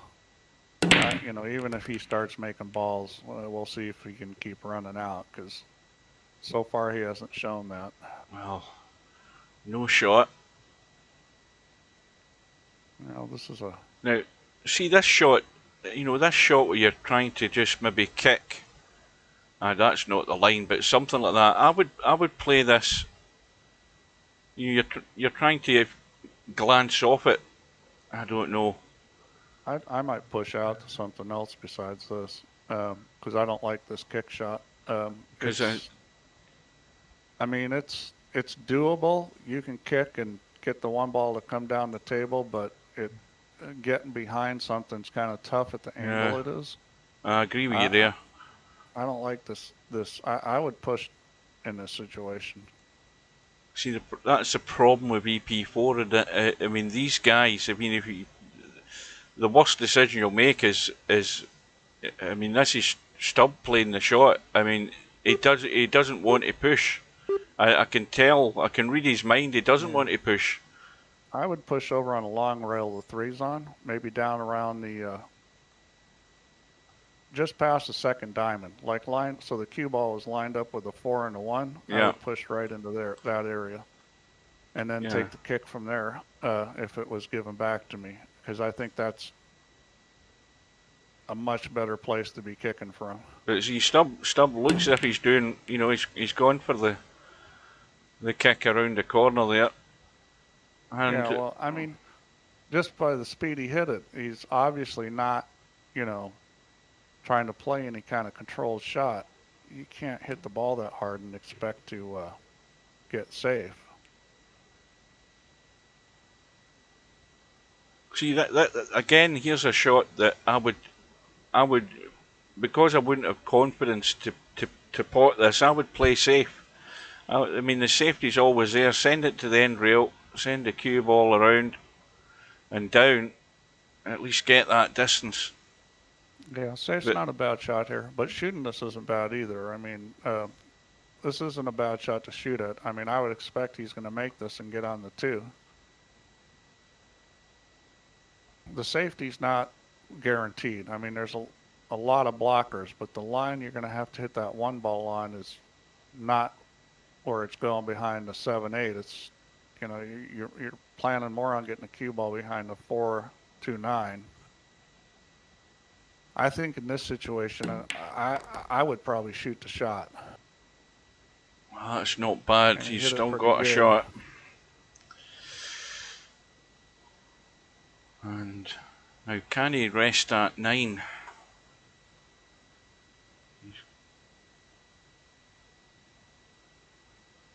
I think he's going to bump the 9.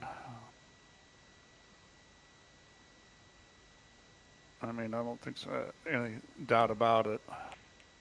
Yeah, you see, that was the only problem with it, though, is glancing off it and ending up there. Well, you've got to be able to see that and, you know that you could end up on the 50-yard line and maybe try to figure out how to hit it where you don't. I mean, he's gotten away with it. He's got a reasonable shot here. Good evening to Miasma. All these latecomers coming to the party. Mal's still there.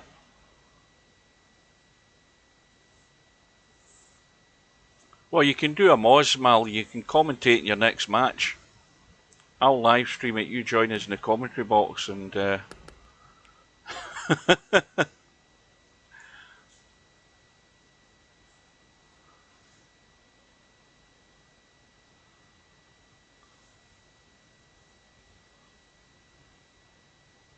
Stubbs doing the old bailout cut shot in the 4 again.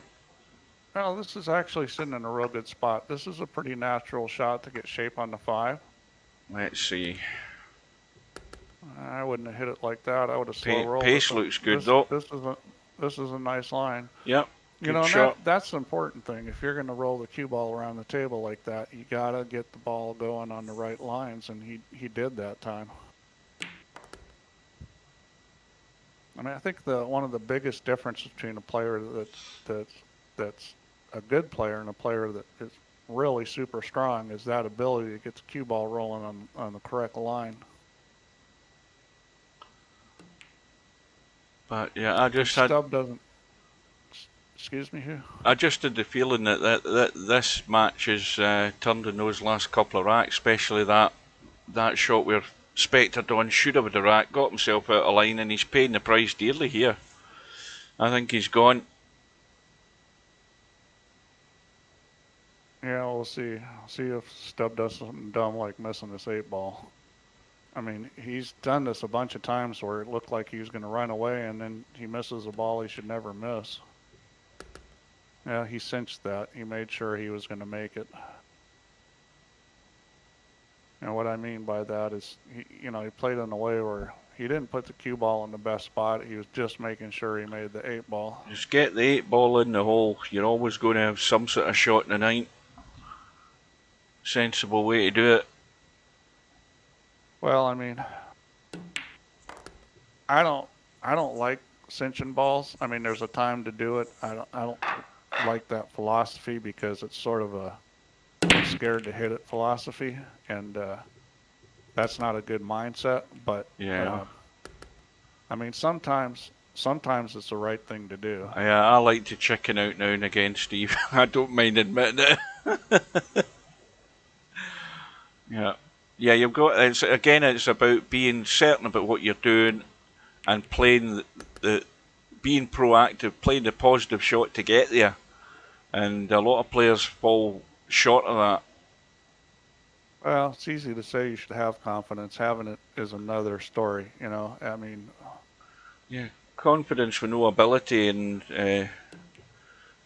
probably won't get you very far, but oh, I don't get that shot at all. yeah. Wow.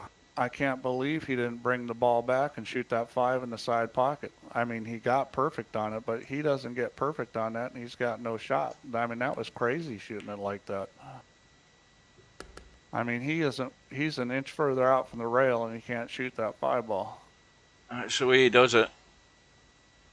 Yeah, I mean, he had an angle where he could have spun that back, hit just short of the side pocket, and come across and shot the 5 in the side pocket. It would go there. Yeah, those kind of shots where you've got a spot that's about 2 inches in diameter, you can have to put the cue ball. Those are not shots you want to be shooting unless it's like a stop shot. Now, when you were away getting, I think you were away getting your copy, Steve, that's when this has happened.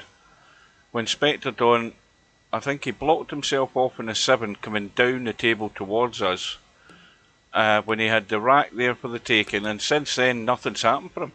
Absolutely nothing. Not a single rack. 17-13. Well, he's going to need some help. Well, the first bit of help's a dry break from Stubb. Now he needs a good pot.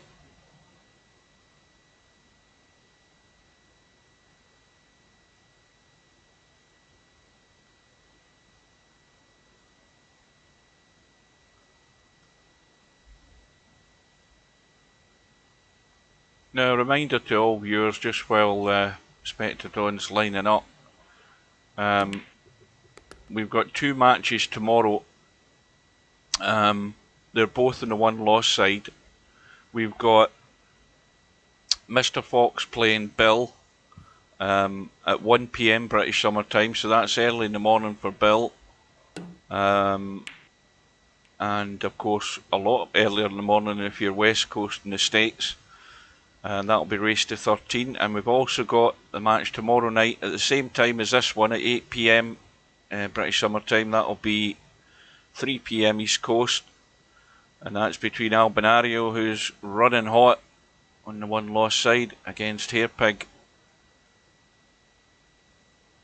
Well, Spectredawn hit a shot on that 1 ball where it was inside English, going 3 rails. That's more of a high gear shot, and hit it pretty nice and bumped the ball and ended up hooking himself. So that was unfortunate. Yeah, that 3 will cut, but again, he's going to be running all over the place here.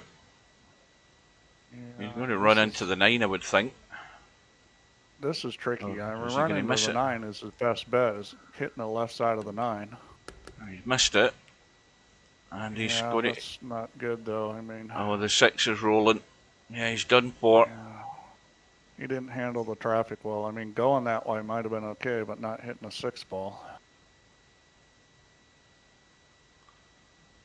I think he might have got by that if he hit it with a little inside. And there goes the uncontrolled blast. Yeah. Which I'm not a fan of.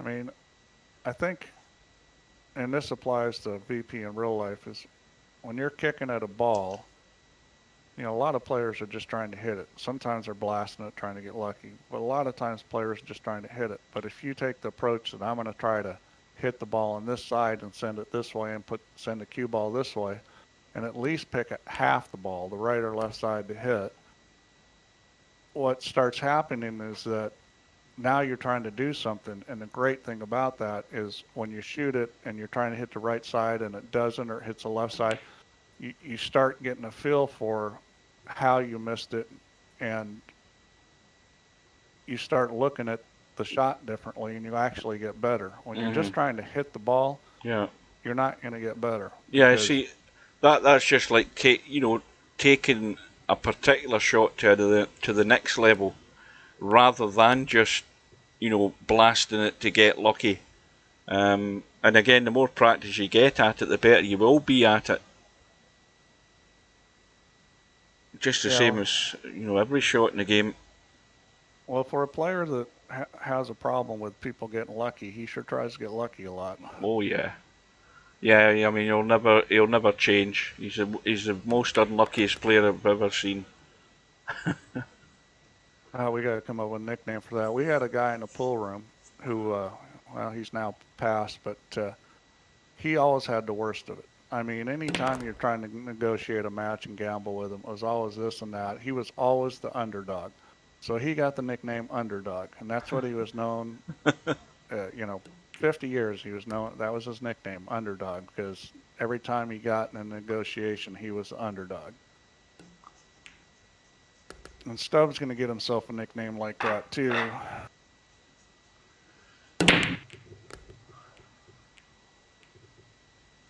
Well, he's one away from the hot seat match. Now, this is an interesting shot. I think he's probably going to jump this. That's my guess. Yeah, because he can jump into the spot between the 3 and 8. Although he doesn't fancy it. He fancied. He tried to masse it, I think. He fancied cheating the laws of physics. With those kind of balls, sometimes it's an optical illusion where they'll go, but it doesn't look like they do. But when they're real tight like that, a masse is never a good option. I mean, if you think maybe it goes, but I'm looking at it like it doesn't, and then you take your best shot and roll it. You don't want to jack up and try to masse on that because it's never possible. Masses are either really sweet and beautiful or really ugly. Most of the times they end up being really ugly like that, trying to squeeze between two balls. Yeah, masse between balls like that was just way too tight to even try that.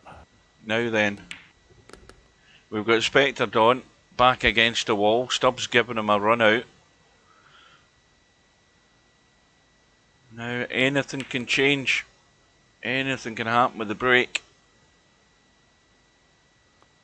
But yeah, it's tough down this much, but if he starts breaking well and stops making so many mistakes, he's got a chance.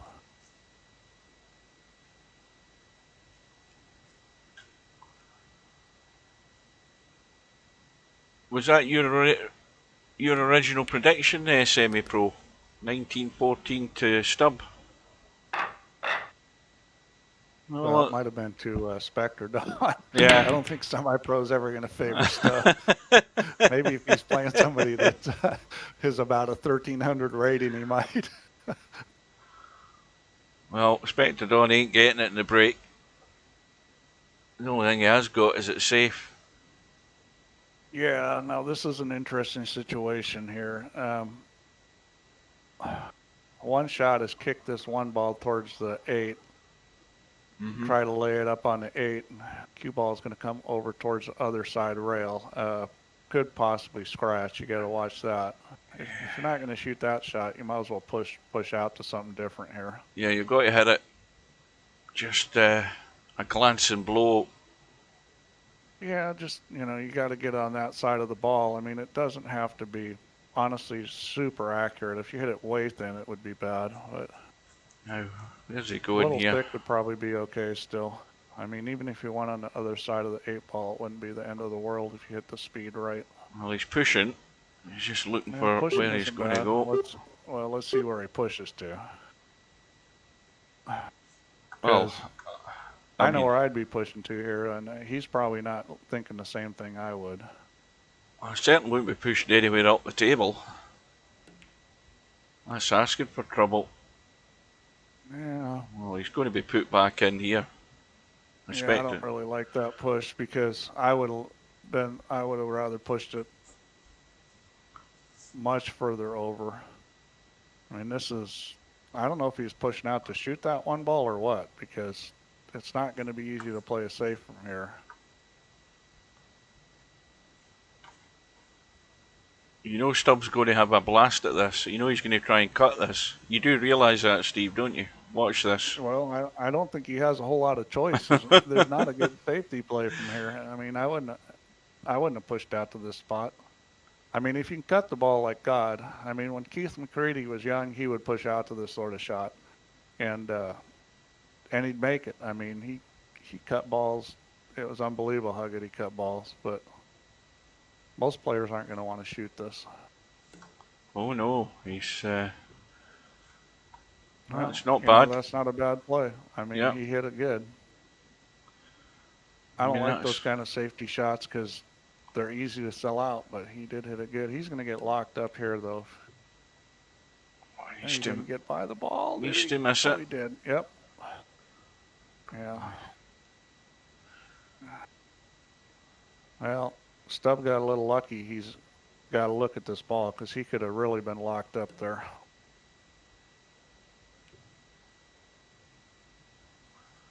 And that's a little better play. That was a little easier shot from that angle. Well, Spectredawn might get lucky here. He could kick this in, but he's going to have no shot in the two. You don't have to get lucky to kick that in. I'll tell you what. You give Tony Chohan that shot, and he's at least 50-50. He's going to make that. That's basically you want to usually hit that as a two-rail kick. But when the ball is close to the rail like that, like if the ball's like an 1/8 inch off the rail, it's a big ball to kick in. Yeah, it's bigger margin of error. Yeah, I mean that wasn't. I mean he didn't hit the shot well at all, but that was the kind of shot you can kick in. Oh, this is going to end up in a bit of a hole for Stubb, or it should have, but he's hit the three.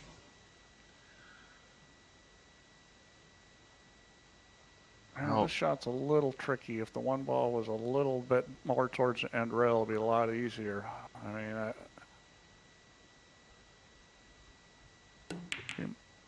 get the split. Crazy, like try to cut it in. Get the cut, get the split, get lucky, and have a shot in the two. That was the thinking there. Yeah, see, I don't like that shot because you're just as likely to end up hooking yourself as you are to get lucky and get a shot. He's got to carom here if he wants to play it. Mm-hmm. He's also got a shot on the two ball, which is probably better than the carom. I think he'll probably shoot the two ball here. He's going for the cut. Yeah, probably try it 3 rails to get on the 3 ball. Got to watch out for the side pocket here. Oh, he's going a lot more than 3 rails. He's got out of it. Well, that might be it for Spectredawn. If Stubb can find a way to get this this 7 ball dealt with, because it's not an easy run out. He might have been trying to run into it there. Of course, I didn't really like that shot because you can run into those balls and get hooked, or who knows what's going to happen. But he might have been trying to hit the 7 ball right there.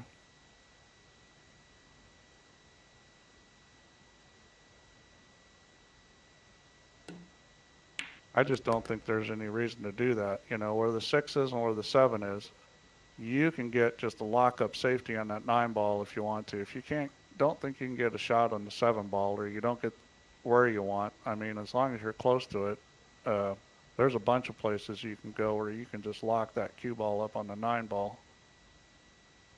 I think not enough players play to a ball they're going to play safe on, and that's the plan from the beginning. Well, I know what Stubbs going to do. Stubbs going to pot the 4, get on the 5. If he leaves the angle, he's going to play for the breakout in the 7. He won't do it with that shot, though. Yeah, I mean, that is the best play because that's a controlled break from the 5 to the 7 ball. I mean, you can control that. Now, obviously, with this angle, it's much harder to.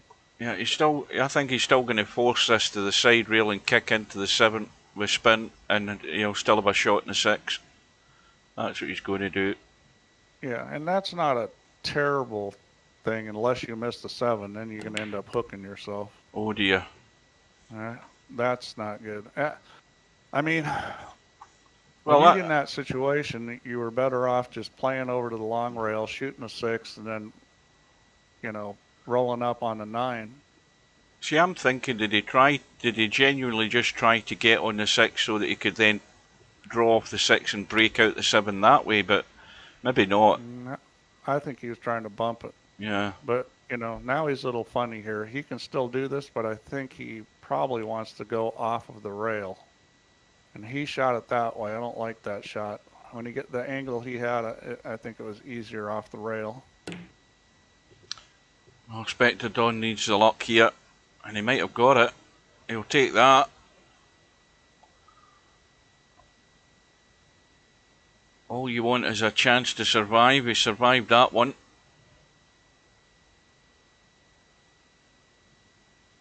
I mean, you've got a chance here to roll this ball down where, it's on the 8 ball. I mean, you can control this. The biggest problem with shooting that shot is the 7 ball might hit the titty on the side pocket. Yeah, you're just trying to glance the 7 down.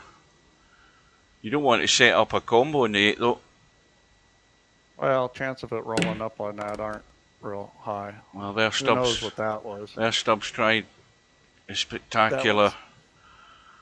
Well, anybody's guess what it was he tried. That was some kind of craziness there. Yeah, I mean, it's amazing he's winning this match doing stuff like that. Again, I mean, that in theory could be Stubbs' last shot. There's a possibility that that can happen. And if Spectredawn gets this break working, it just needs to work for these next 2 or 3 racks, and we've got a match on. Well, that was a bit dead as well, that one. It just seemed to be. Well, the racks were pretty good, but he didn't make a ball. I mean, Spectredawn doesn't deserve to win this match, but neither does Stubb. Yeah. Well, let's see. I think he's probably going to cut this. And this one you want, this is a shot. If you're going to cut it, you should spin it to control the speed, and I don't think he's going to do that.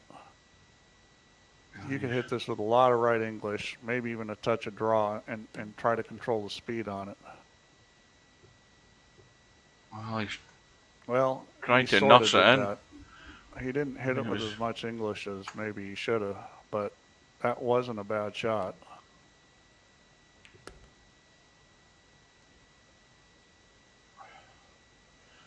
Yeah, that's cool. You can do the right thing or try to do the right thing and come out of it really poorly.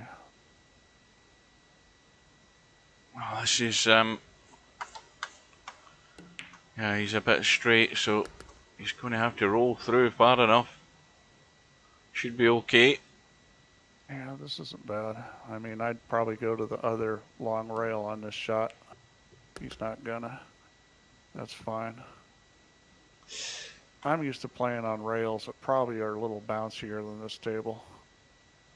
Kind of subdued the rails a little bit on VP4. I mean, because it can be tough to control the ball speed. Yeah, just needs to hold up. Now, what with this 7 ball?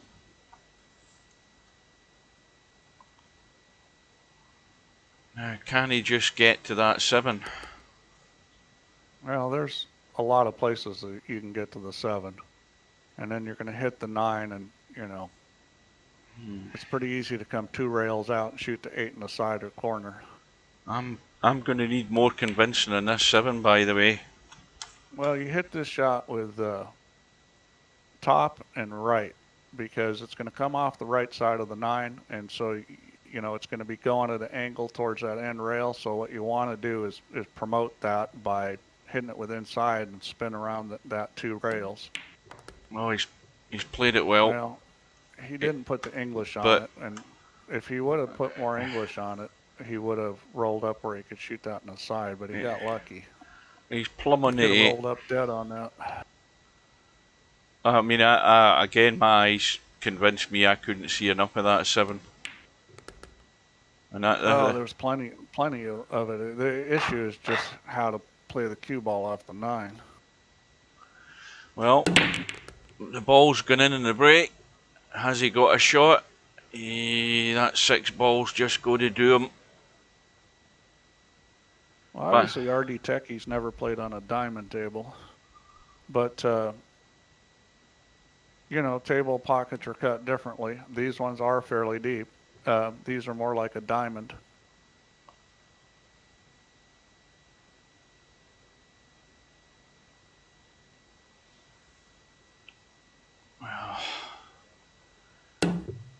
It's a 1 ball rack. Oh, he's going to. Oh, I thought he was going to fluke the 4 there. And Spectredawn's got his chance. Yeah, this is a pretty good situation. I mean, there's a potential issue with getting hooked here on the 6. It would be nice if he can run into the 7 ball, which I think he can on this shot. But if he doesn't, even if he gets hooked on the 6, the 1 ball's probably going to be right in the pocket. Oh, he went the other way. I thought he was going to back cut that. I don't know what the hell he was thinking there. That's his last shot. It's game over. Yeah, I thought he'd back cut that. Well, that's 1 ball towards the 4. That is the strangest shot of the night. I mean, the four's in the pocket. I mean, he just needs to brush the 4. It's going to go in. And well, that is a sellout for the match. The only one I honestly didn't even think about going the other way with it. No, I wouldn't. I wouldn't even have looked at that. The only lifesaver here is the 3 ball if Stubb can't get good in it. Like, maybe that. Well, Spectredawn lives again.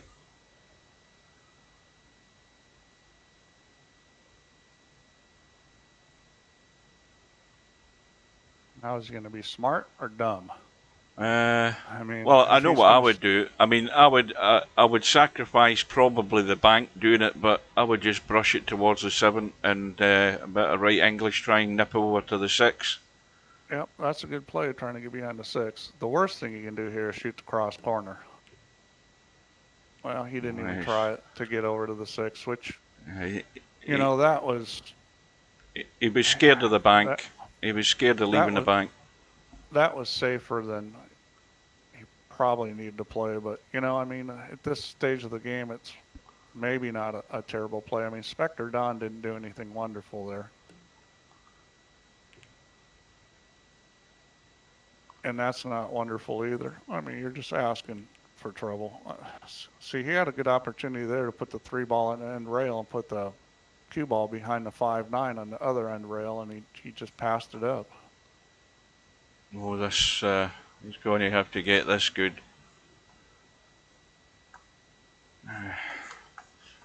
Well, Spectredawn's going to go for the jump here and push it on to the 8. I think, or is he going to try and cut it in the middle? More than probably cut it in the middle. That's what he's going to try. Yeah, if he's going to play the combo, then it's just a question of getting a shot. He's got it in. Just brushed it and no more. Yeah, that's a good shot. You know, that was a harder shot, but a more reliable result. Now here's the question is, do you go around the backside of the 6? Me personally, I would always go to the long rail on this, just like that. He's brushed it, he's okay. Now, Spectredawn could be breathing down Stubbs' neck in the next 4 shots. Yeah, I think we're getting down to the stage where the question is who's going to dog it or do something stupid. Mm-hmm. At this point, it could be a coin flip.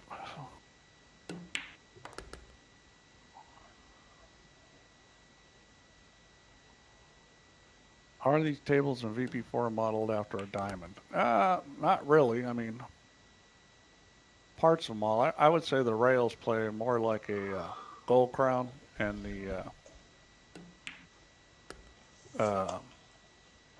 you know, the pockets are definitely more like a diamond. It's kind of a hybrid. Biggest break of the match. Not all these tables are the same either. Oh. Okay, well, he's got himself a shot. He's going to have to hit this with a lot of drawn right-hand English. Well, and I think the play is to actually go under the 2 ball. I know what I'd be doing, Steve. I'd be doing this every day of the week. I'd be sending the one there, I'd be running the cue ball, and I'd be running down to the long grass. That's where I'd be headed. Yeah, I mean, this safety isn't that easy. I'd shoot this in the left-hand pocket and with a lot of draw right and come underneath the 2. Oh, That's terrible.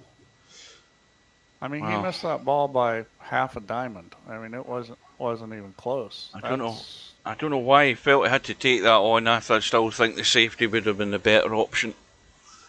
Because well, I don't think it was a bad shot, but if you're going to miss by half a diamond, that's mind-boggling that he can miss the ball that much. He might have been right, Hugh. I mean, I didn't really like that safety, but I mean, if that's the way you're going to hit the shot, you should be playing safe. Well, Stubbs got 2 gaps. Well, effectively 3 gaps he can get into here between the 5 and the 9, between the 5 and the 6, between the 6 and the rail. Yeah, Semi's saying Stubb panicking now. Well, it sure looked like that was just Spectredawn panicking. That was ugly. I think he felt he's got back to within 1, and it was all guns blazing. Well, I didn't like that. I would have done something more with the cue ball, but Stubb has been having some success cinching balls. Oh goodness me! That, what a shot by Stubb! Well, he should have hit that 3 ball with top right and come 2 rails and at least gotten closer to the 5 ball. Unbelievable that miss, and that I'll tell you this. That could be his last shot this time. I'll say it often enough. I'll get it right. But unbelievable miss the 5. We got a WTF. Yeah, that's called dogging it. Yeah. Yeah, somebody did something there. It wasn't Stubb playing. But what an amazing miss at this stage. Well, we are going to go... Well, I'm not going to tempt fate. I'm going to let him play it out. Yeah, that's what happens when you get that mentality of cinching balls. Is you're so worried about missing a ball. That's what ends up happening as you do. Mm-hmm. All right. Well, that proves the point, Steve. Definitely. Hill. And here we go. This is what we call a Donnybrook. That's an old term from like Detroit area, or you guys probably don't know that term, but it's called Never heard of it. Never heard of it. But anyway, Spectredawn is hoping he gets his best break of the night. Leaving it where the cue ball appears. Yeah, this is a huge break here. Although, the way this match has gone, whoever gets the table probably isn't running out. We haven't had a golden break, Steve. Oh, yeah. There's a cue ball gone. Goodness me. Oh, dear. He's got a little trouble here. Well, no, he can play the 1-8-7. That's the shot here. Yep, got to open it. Now. Got to open it. Okay, well, he's got destiny in his hands, so if he doesn't win here, it's his own fault. I mean, when you're in this situation, boy, he hit that. Whoa, he's got lucky again. Right there. He's got lucky. I can't believe he hit the ball that way. It's going to have to be the 5-8 combo. Yeah, that's no problem. I mean, this is where you're either the winner or you're a GOAT. And not when I say GOAT, I'm not talking about the greatest of all time. I'm talking about the kind. Yeah.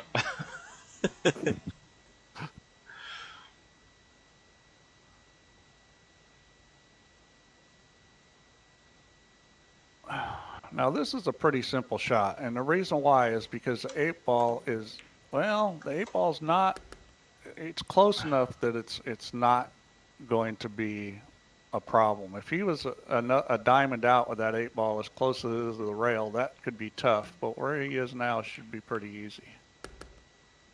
Well,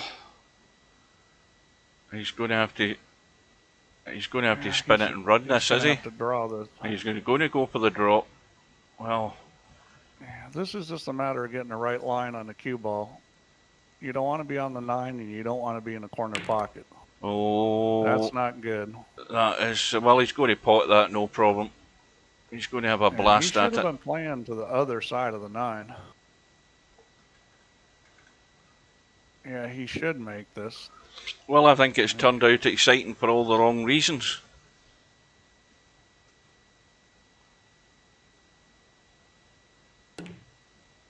And in goes the 9, and Stubb survives. That was a crazy match. But again, you know, he's in the hot seat match with Cobra, and Cobra is going to give him the full rundown. You know, there's far too much loose play, as expected, that you would think he's got to be found out against Cobra. Well, if he plays like that, he's going to lose to Cobra. I mean, there's just no way he can play like that and beat Cobra. He's going to have to play quite a bit better. Yeah, so we've got the hot seat match, although you can't see it for the chat, but it's Cobra against Stubb. And we've got the 2 matches tomorrow on the one loss side. We've got Bill in the afternoon at 1 PM against Mr. Fox. And we've also got Albinario and Hairpig tomorrow night, same time. So I hope you can join us, guys. I hope you enjoyed it. Thanks for Steve for joining again. He's welcome anytime. Yeah, thanks for having me. Just at least we had an exciting match this time, Hugh. Well, it may not have been the best play, but it was very close. It got interesting, but not a lot more than that. It got a wee bit interesting. But we did get our money's worth in the end. So well, now that you've had a coffee, I'm going for a coffee. And yep. All right, well, good night all. Take care, and we'll see you again soon. Oh, the other thing I forgot to check, I'm going to have a look at those stats. I keep forgetting to check them. Let's have a quick look to see what improvements were made there. Back to event. Back to stats.